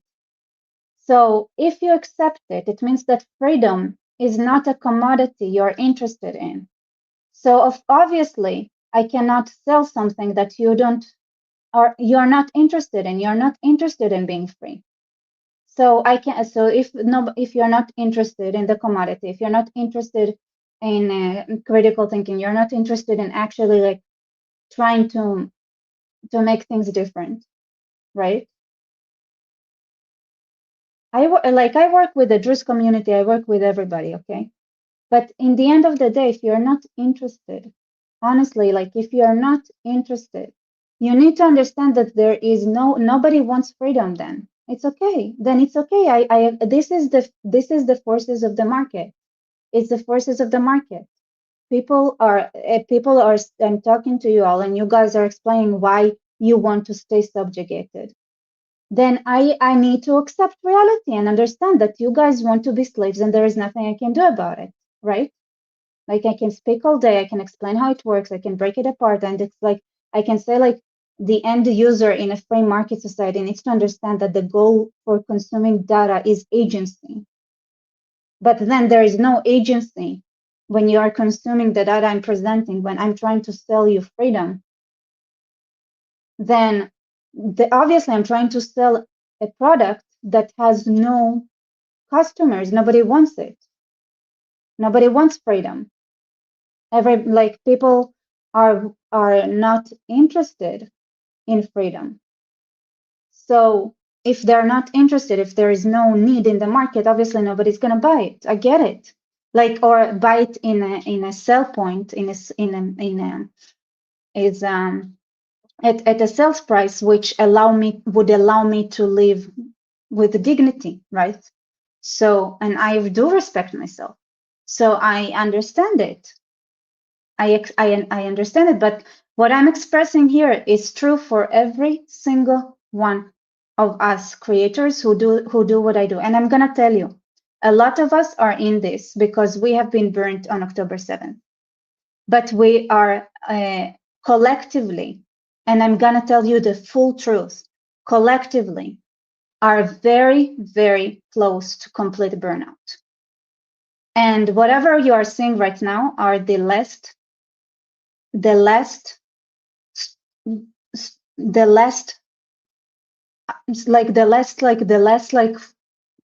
know last sprint in the end of a marathon where it's like we all got traumatized on October 7th. We all got started like doing our best, and I can, because I know all the creators behind the scenes. I know them, and they are all exhausted. And so here's what they're doing. They are lowering the quality of their output. They are lowering the quality of their the intelligence level. They're not giving you the tools that you need in order to get agency. They're giving you pure entertainment. That's one option. The other option is that they just are like just very much close to okay. And I know them, and we talked about it, and I know these people, right? Like there is a limit to how much like the trauma of October 7th can keep the pedals going. And it's true for each and every one of us creators. And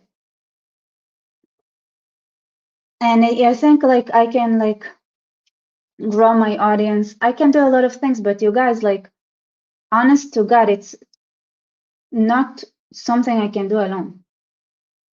You're supposed to be sharing, you're supposed to be commenting, you're supposed to be liking, you're supposed to be clipping clips out of what I'm saying, right? If you want it, because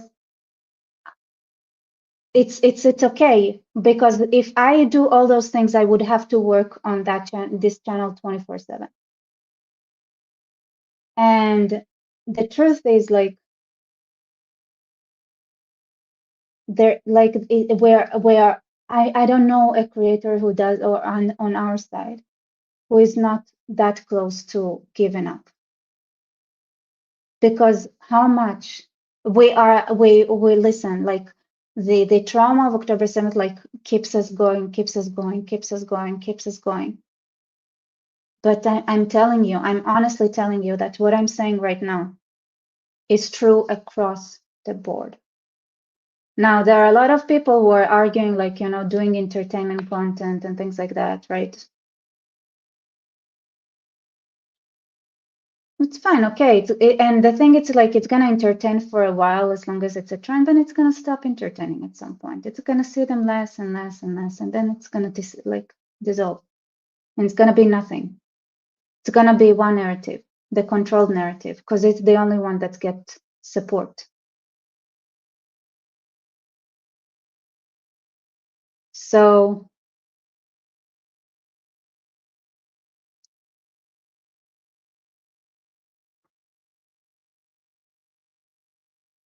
you are upset, like someone, you are upset that I'm motivated by trauma. Well, I'm motivated because I had the taste of what not having freedom looks like. So it's not that I'm traumatized as much as I've seen the alternative, right? So when you see the alternative and you are lucky enough to not stay there, which is what October 7th was. You need to understand, right? It's most of the time when you see the alternative is, it means that there is no other option for you. You cannot tap into slavery and get out of slavery. This is not how it works. It's a bondage. It's one-way street. And so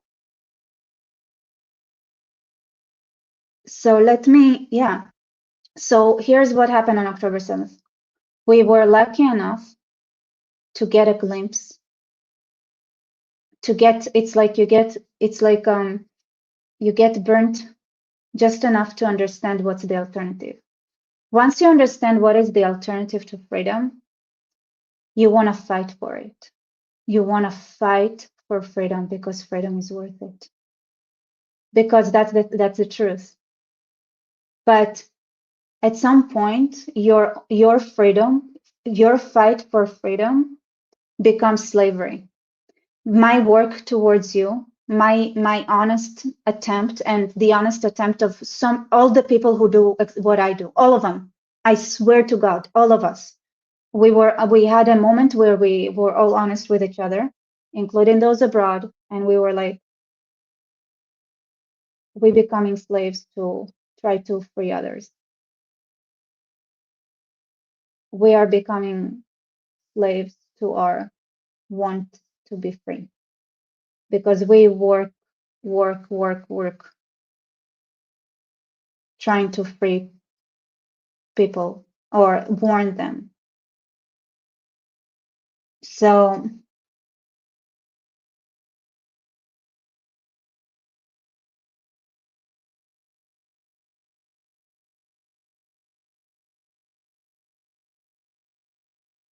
it's like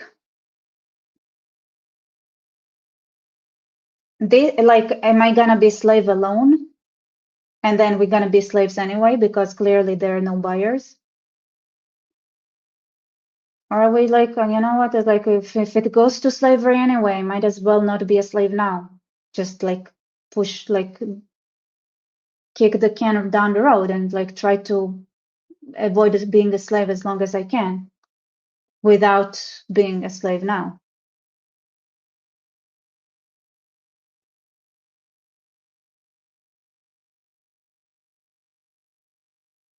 So and that's the truth for each and one of us who are doing what we're doing. I know because I know them. I know because I know them.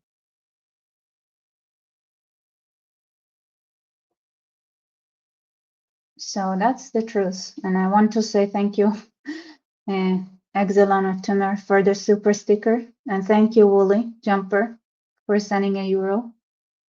Yeah, you know, it's like you a euro, like $4, like that makes that makes a world of a difference for me, right? Because if every person here would send me a euro, then, well, actually in Israel it's not enough. It's not gonna be enough.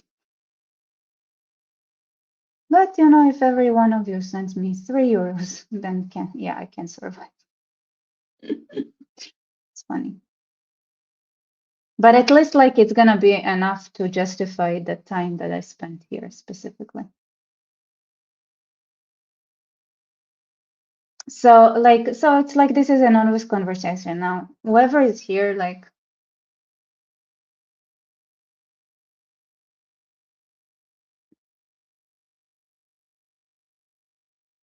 you're saying a lot of Israelis moved to America to open up their companies. I always want tea. If you have shitload of tea, you should send tea. I love tea.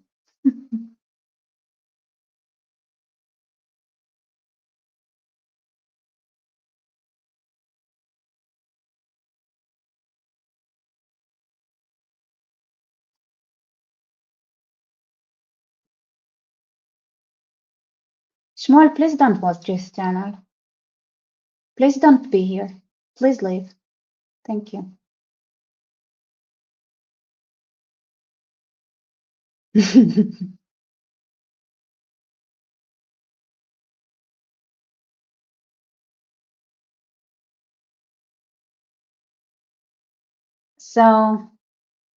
So here, that's the situation, okay? Like, I'm being honest with you. You can see, like, the Daily Wire had a lot of layoffs, right? They had to fire 50 people, and they are and let's be honest, they are the Daily Wire, like, they are the only ones who do it in the United States. Okay.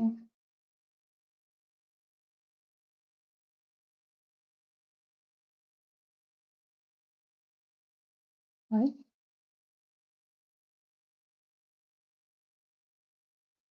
Um.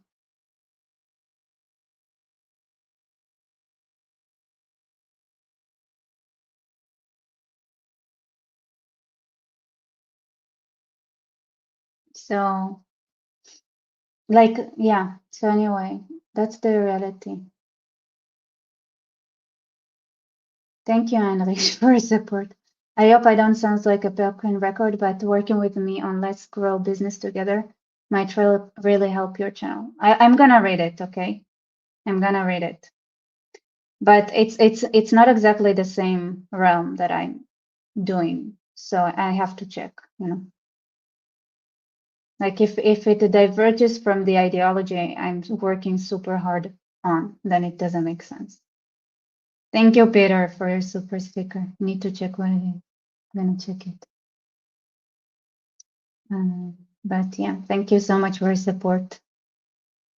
And Uncle Coping, have some funky currency. Freshly Zionized. Thank you. Thank you for your support, y'all.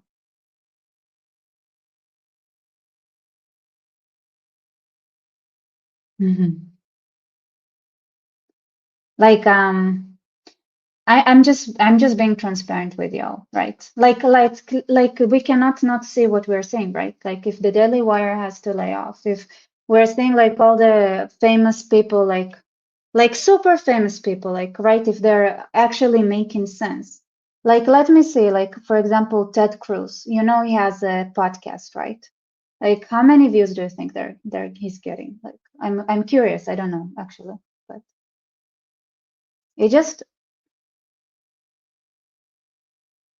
he says important things, by the way. I like him. So wait, where is it? Somewhere. I mean politicians are maybe not like the best entertainment people. I don't know how it works. Verdict with okay, so you have 500,000 subscribers. And it doesn't get a lot of views on YouTube, but probably it gets a lot more somewhere else, I think, probably.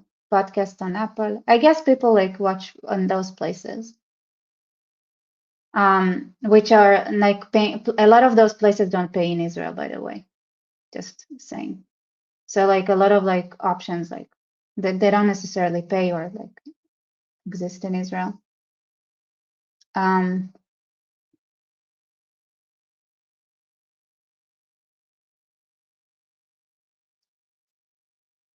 and so I'm just guys, I'm just being transparent with you, right? It's like you need to have certain skills. You need to follow certain rules in order to have freedom.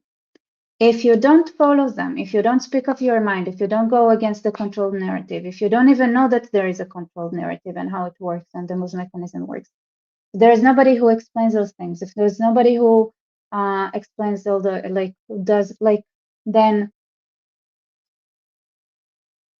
you don't even have the like even if you want to do something, and this is where we're getting it, even if you're then in 5 years from now, the person that would want to fight the system wouldn't even have anyone or anything to ask because AI is rigged.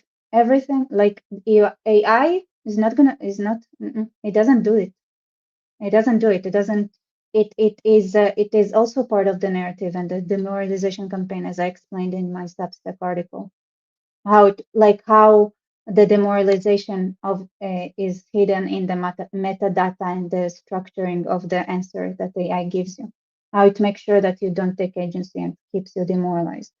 AI does that, and I don't see if there is anyone that has this interest to change AI in order to not demoralize people. Like somebody needs to be interested in doing that. Somebody needs to look into it. But guess what? Just like nobody's paying here for the entertainment, who's gonna pay for AI that does counter? Even people are like, okay, let's. It's if Russia and China are having like a server like farms, bot farms or something, we can also have there were so many startups who said like, okay, we can fight it, we can identify those, and nobody wanted to buy it. Nobody wanted that to buy the product. Nobody was interested in buying a product that fights misinformation in a way that is not controlling the narrative the way the EU is trying to do. Nobody wants to buy it. I know it. I know it. People, they're like startups, like fighting all those things. Nobody, like the suggestion of making AI in a way that would actually give you information in a way that would allow you to take control over your life and have agency. Like nobody's interested. Nobody's interested. Nobody wants to pay for it. Nobody's interested. Nobody wants to pay for freedom. And what's gonna happen? And here's my biggest hope, okay? Maybe if they kill enough people in New York, maybe the rich would start understanding that they must fight the cultural war. That's my thought, right? Then the rich, which is such a like I'm not saying that because of communism, right? And even if you follow the Bible, if you know the Bible, then you know that it is that the aristocrats, right? The biblical parallel to aristocracy is their obligation, according to the Torah, is education. They are obligated to sponsor education in the Bible. And the reason is that without it, right, they are the only ones who have the power to do it, because it needs to be directed, because they have the general, also understand, like they have the system view, right? If you have if you have a company, then it means that you have a system-wide view, unlike somebody who is a clog, right? Which means that the clog can't even educate if they wanted to, right? So it's those who at the top are supposed to be the educators, because they are the only ones who can teach how to do it, how to give agency, how to like to be honest, right? Because how many of them failed until they succeeded? And now, and suddenly, if the culture turns into a culture where failure is not allowed, right? Who can go against the narrative where failure that is not allowed? Those who failed, and who failed, those who are on the top. They fail the most. They fail all the time. They fail enormously. But you need to teach it, even that concept, right? And who can teach it? So the Bible said like aristocracy are obligated. It is the king that is supposed to read the law to the entire people, the entirety of the people. So why am I feeling free to say it is unfortunately the rich who are not doing their jobs? It is because I can tell you that like this is what I learned from the biblical and like restructuring, where it is the aristocracy that is actually responsible for education, and it cannot be anything else. Because who do you want to be to do the educator? The person who doesn't have the skills. Who is supposed to be doing the education? The person who cannot educate, who are not educated themselves.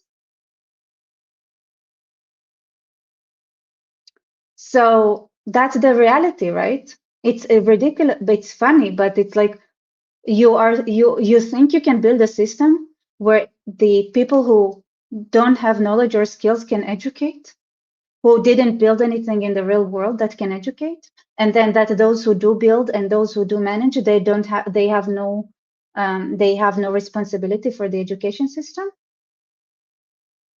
It does, like it's mathematical, right? So to me, every time I'm like, okay, am I being right? Like, am I being communistic? Am I being like, I do math. So I say like, okay, so if I break it down to logic and mathematics, right? The math is not mathing. The only way where you get education is if the rich are the ones that make sure that this clock, like this gear, is oiled. So that's just the like how can people who never ever touched grass, right, and they were in research their entire lives educate?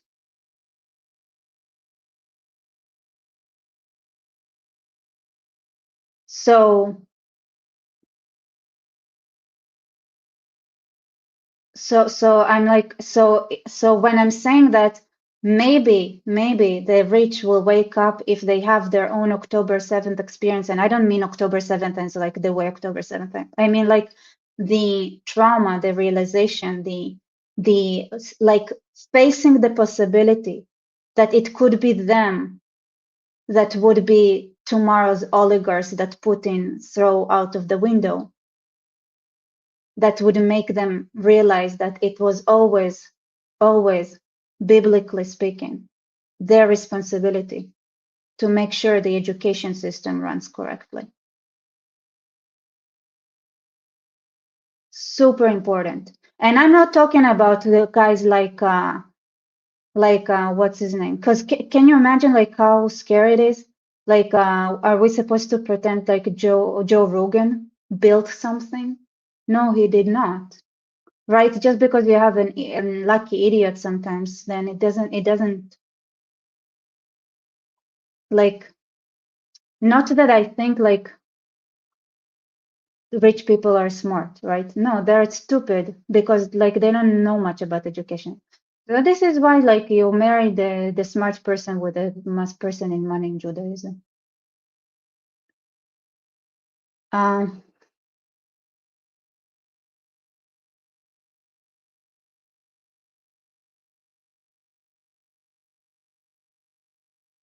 so it's like, it's like somebody like Joe Rogan or people who will like talk to the masses and never demand anything from them. The thing is that this is not education, it's entertainment. Entertainment was always done by whores. Entertainment was always a job that whores did. Like, why theater was whores, movies was whores. Now the podcastistan world is also whores. Like, I don't understand why anyone expects a job that is done by whores not to be done by whores. It was always done by whores.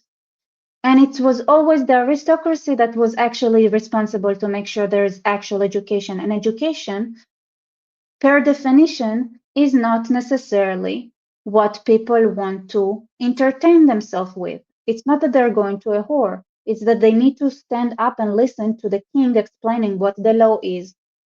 Do you think anybody wants to do that? Nobody wants to do that. Why do they do that? Because the king forces them to. Nobody wants to get educated. If you ask me if as a child if I wanted to get educated, no. I barely speak one language. I barely, I would read a lot. I mean, I loved reading. I was like, well, okay.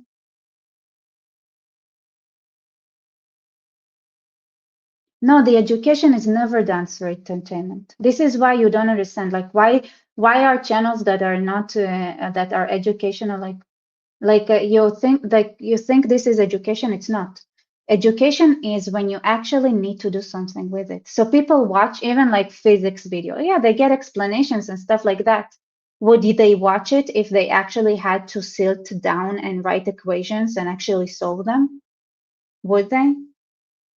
No, suddenly it's a completely different thing. And the only reason somebody would do that is is either A, they're weird, or two, like they want to get a job after that, right? They're gonna get paid for it.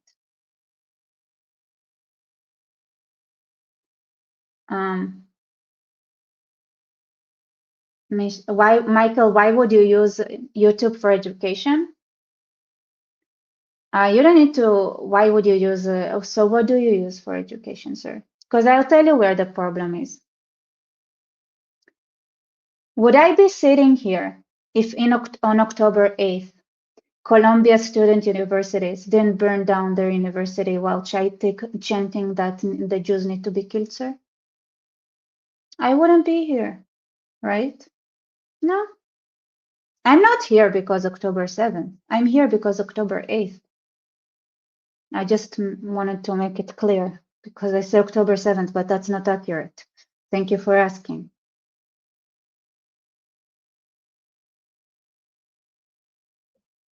Is that explaining?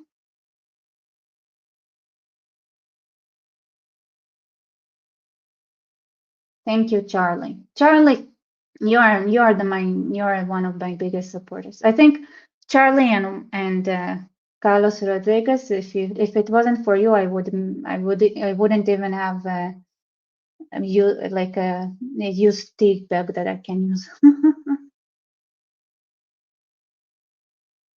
Rebecca's tireless work on this channel will be repaid. Thank you so much. I hope so.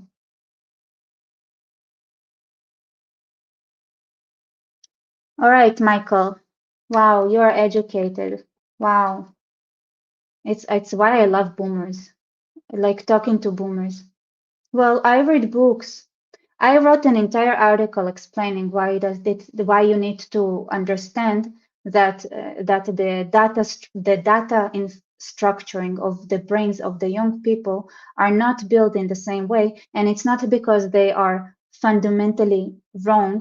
It's because with every information revolution, our brain restructures, and until you translate old wisdom into the new media form, you're not going to be able to pass that information on. And so you are amazing. You can read books and everything like that. Amazing. Boomers are so great. You boomers are so great. You're so smart. You're so amazing. Right?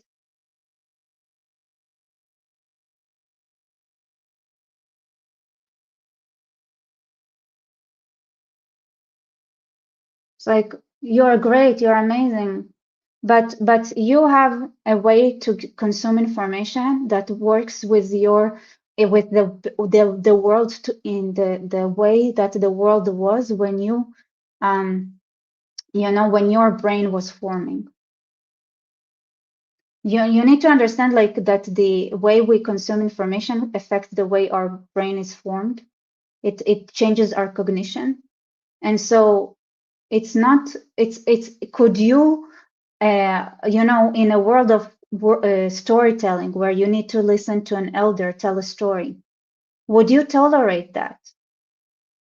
Like, would you tolerate, like, you know, a person like sitting like, or just like, you know, I mean, to an extent, yeah, you would.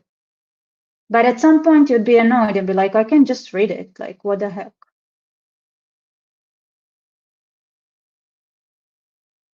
You know, it's like I don't know, because even those who are like who read books, and I love books, so I read books. I'm thinking like, can I sit like at the bonfire every night here like this? The elder tells stories in convoluted, lyrical language, and actually learn any wisdom from it now, after I was never taught how to consume that kind of information passing.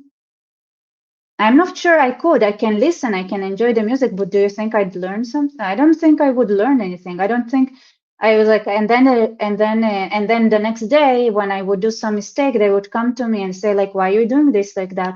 And I was like, what do you mean? I don't know how to do it. And it's like, but what do you mean? We were talking about yesterday in the bonfire when we were explaining the story. And because of that story, you're supposed to know what you're supposed to be doing now.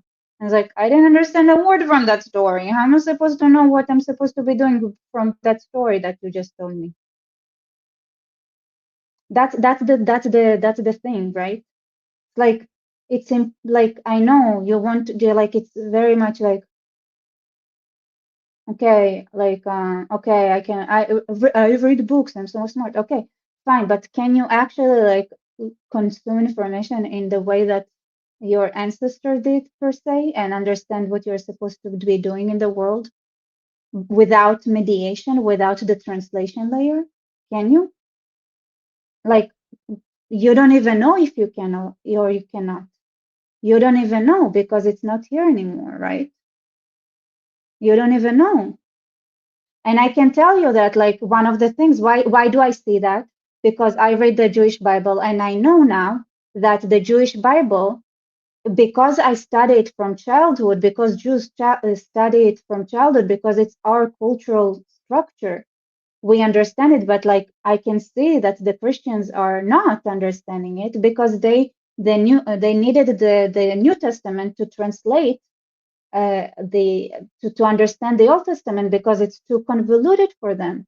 And if you know, if you understand that this is completely different cognitive structuring, honest to God, and I can see that because I made a video explaining how the two different types of cognitive structures between Jewish imperative thinking, like and versus like imperative, like recursive thinking versus the declarative universal thinking of Christians.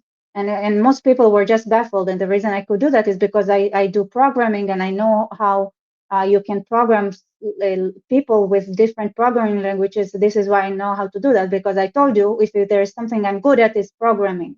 So because I'm a programmer, I can do what I do, which is funny.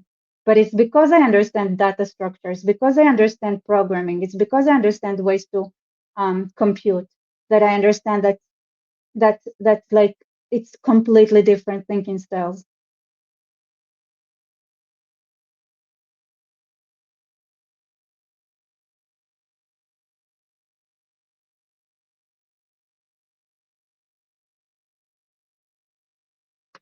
Yes. Thank you. Thank you for the tea or the coffee, woolly jumper. You understand? So it's like it's so easy because, and here's the thing, right? I know what it's like. I know, I understand that. I understand the tendency to think that if you can do it, then your children should be able to do the same thing. But if you don't understand like how data and information was restructured, if you don't understand like that, if you get used to reading instead of listening to stories, if you get used to, it's like your cognition changes, and then just because like you couldn't do what your ancestor do and extract information the way they did, Doesn't mean that you cannot extract information, just means that it needs to be presented somehow different.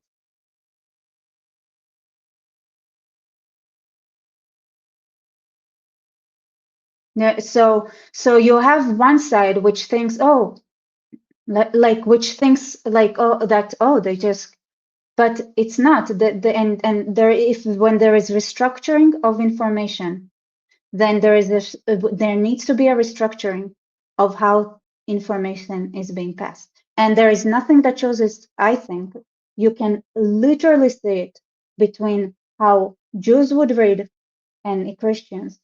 And guess what?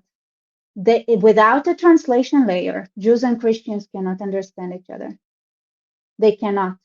And I worked super hard, and I'm still struggling to understand the non-Jewish symbolic dependent, symbolism dependent thinking that is prevalent in the Western world, right? It's like, why can't you just understand that from, why can't you just understand my abstract thinking? Because like for Jews, it's like that's the norm. And not only that it's in the norm, they can't understand symbolic thinking, right? And they don't understand symbolic thinking. And the Christians don't understand that, the Jews don't understand the symbolic thinking. And that the Jews also don't like, and they don't understand like how the Jews think. It's just, they're just weird. And nobody's weird. Everybody's smart. Everybody's smart. The Christians can do a lot of amazing things, and they just can, like, it's not like that their IQ is different or that their achievements would be different. It's just that they are structured differently. And you need to do that work if you care. If you care about your children, if you care about the future, you need to understand that there is a difference in the data structuring, and you need to translate old wisdom to the new information structure. And you need to do that work, and you need to put this work, and that information doesn't go, wisdom is not inherited genetically. It just doesn't work this way. And then you go to boomers and you try to explain to them, but like, I don't understand what's wrong with the children today.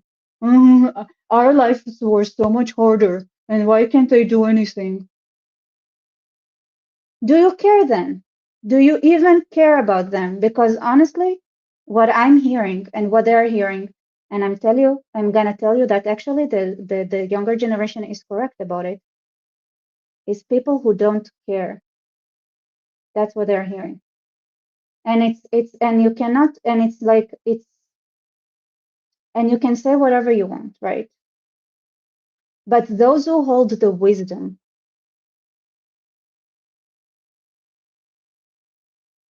need to work to pass it on. And it's not always simple because their egos are bigger than their minds. And then you have like, and because they need to listen to the intermediate generations, but they are the adults, right? And they don't understand what the intermediate generation is trying to tell them. And so it's very, very hard. I worked super hard, and it's like, if a boomer can understand what I'm saying, that would be the most amazing thing I've ever done.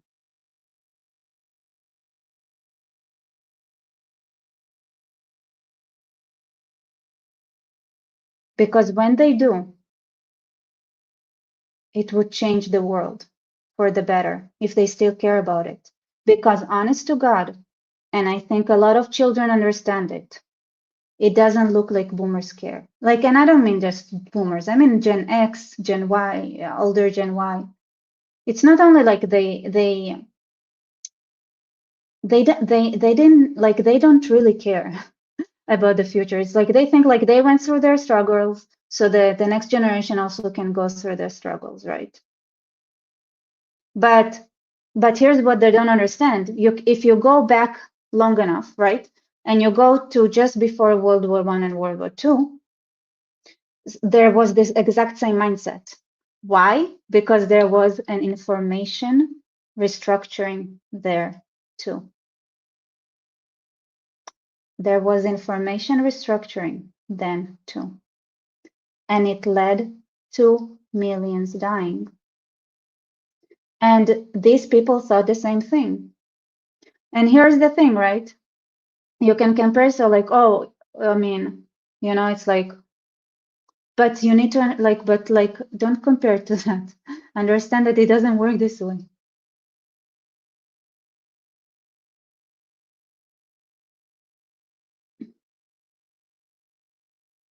Just like instead of like thinking one generation, two generations, think longer and understand like there is something that happened. You know how like the pogroms happened, and then the Holocaust happened. Do you know it's like, you know, it's like it's kind of also correlated with the movie, suddenly the movies, the newspapers. It's like there was a risk, like when the pogroms happen, there are, it's amazing because there are testimonies of parents looking at their children shocked, that they couldn't believe their children would do something like that. Their children were brainwashed by reading the new media, that was newspaper, and they couldn't communicate their old wisdom to their children. It's like and it's not just that, right? It's like, and it just adds to the demoralization, right? So you don't get the children are like, here's what they understand, the younger generation. Why do they go and make atrocities? Because you don't just go and loot, right? Because it's a dangerous activity. Per definition, they are risking their own lives when they do it. So Wally, please consider information restructuring, because what I'm saying is like something I'm suspecting of, but research needs to be done.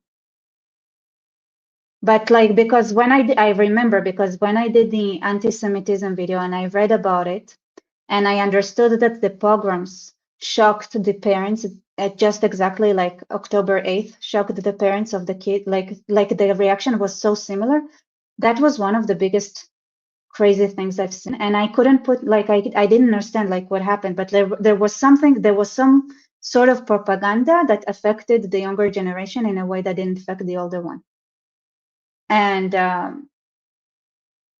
so I was like, could be that, because I was so shocked that I found out that the parents of those who did the pogroms were shocked. And then I also saw that with the Nazi children, right? That their parents were shocked by their Nazi kids. And what do I know? Like one of the biggest famous people is Goebbels. What did Goebbels do? What did Goebbels do? He used movies, right? And here's the thing, like, and here's the protocols of the elders of Zion. They were there, like, my guess is like that their parents, like the Nazi parents generation, also were exposed to everything, like, right? They knew all the elder of Zion propaganda, like they were, like they knew all the like they knew all the materials. But when I remember, because I told you I love reading, so of course I read a lot of stories from the Holocaust, and it was one of the current themes. It was a current theme where parents would say, when the parents would save the Jews, but they had to, like, they would hide them from their kids. And yeah, radio as well, you're right. And then you have like, because because I was trying to like, and of course we all know how many wars did printing bring. Printing, something now that you're like, oh, you can read a book. Guess what books did to humanity? Books did so much, like it brought much death to humanity. And you'd think that like those who weren't like that, the older generation that was like passing information differently, like weren't like, why do you kill each other suddenly? That doesn't make sense. It's weird. when the book started getting printed, you know? Like, what?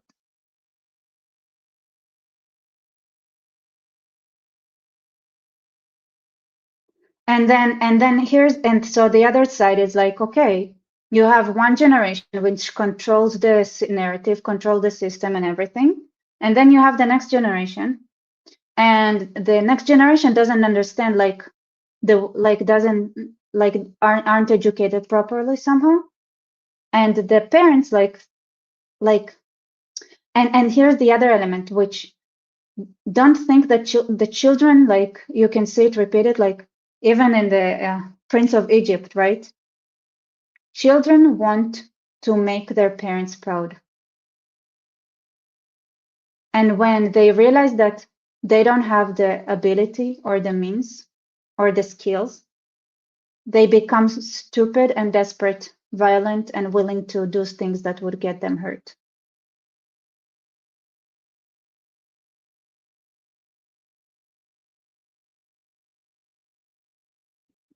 I know. I watched the 70s TV, so I know that it was always leftist. I was like, I saw like there is no difference between the BBC interviewing Golda Meir in the 70s and what the BBC sounds now. Sounds the same. It's like the same, actually same sentences. Crazy. JPMCFT, thank you so much for support. Many Chinese Singaporeans believe their early years were similar to Israel's small, educated, intelligence-inspiring nation. Its neighbors believed it should not exist, would fall. Yeah, Israel also built the Singaporean army in the beginning, so it's 100% true. Israel really looked to get close to countries that have a similar story, and Singapore was one of them. The other one was Taiwan, but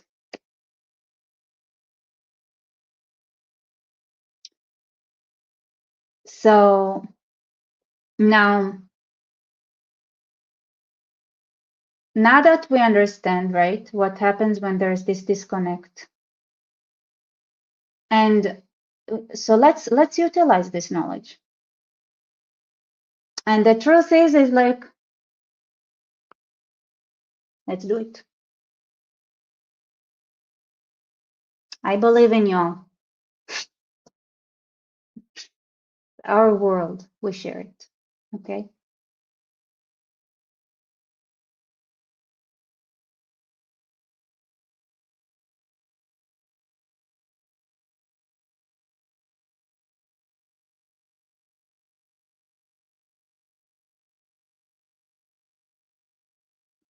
All right. Good night, everybody.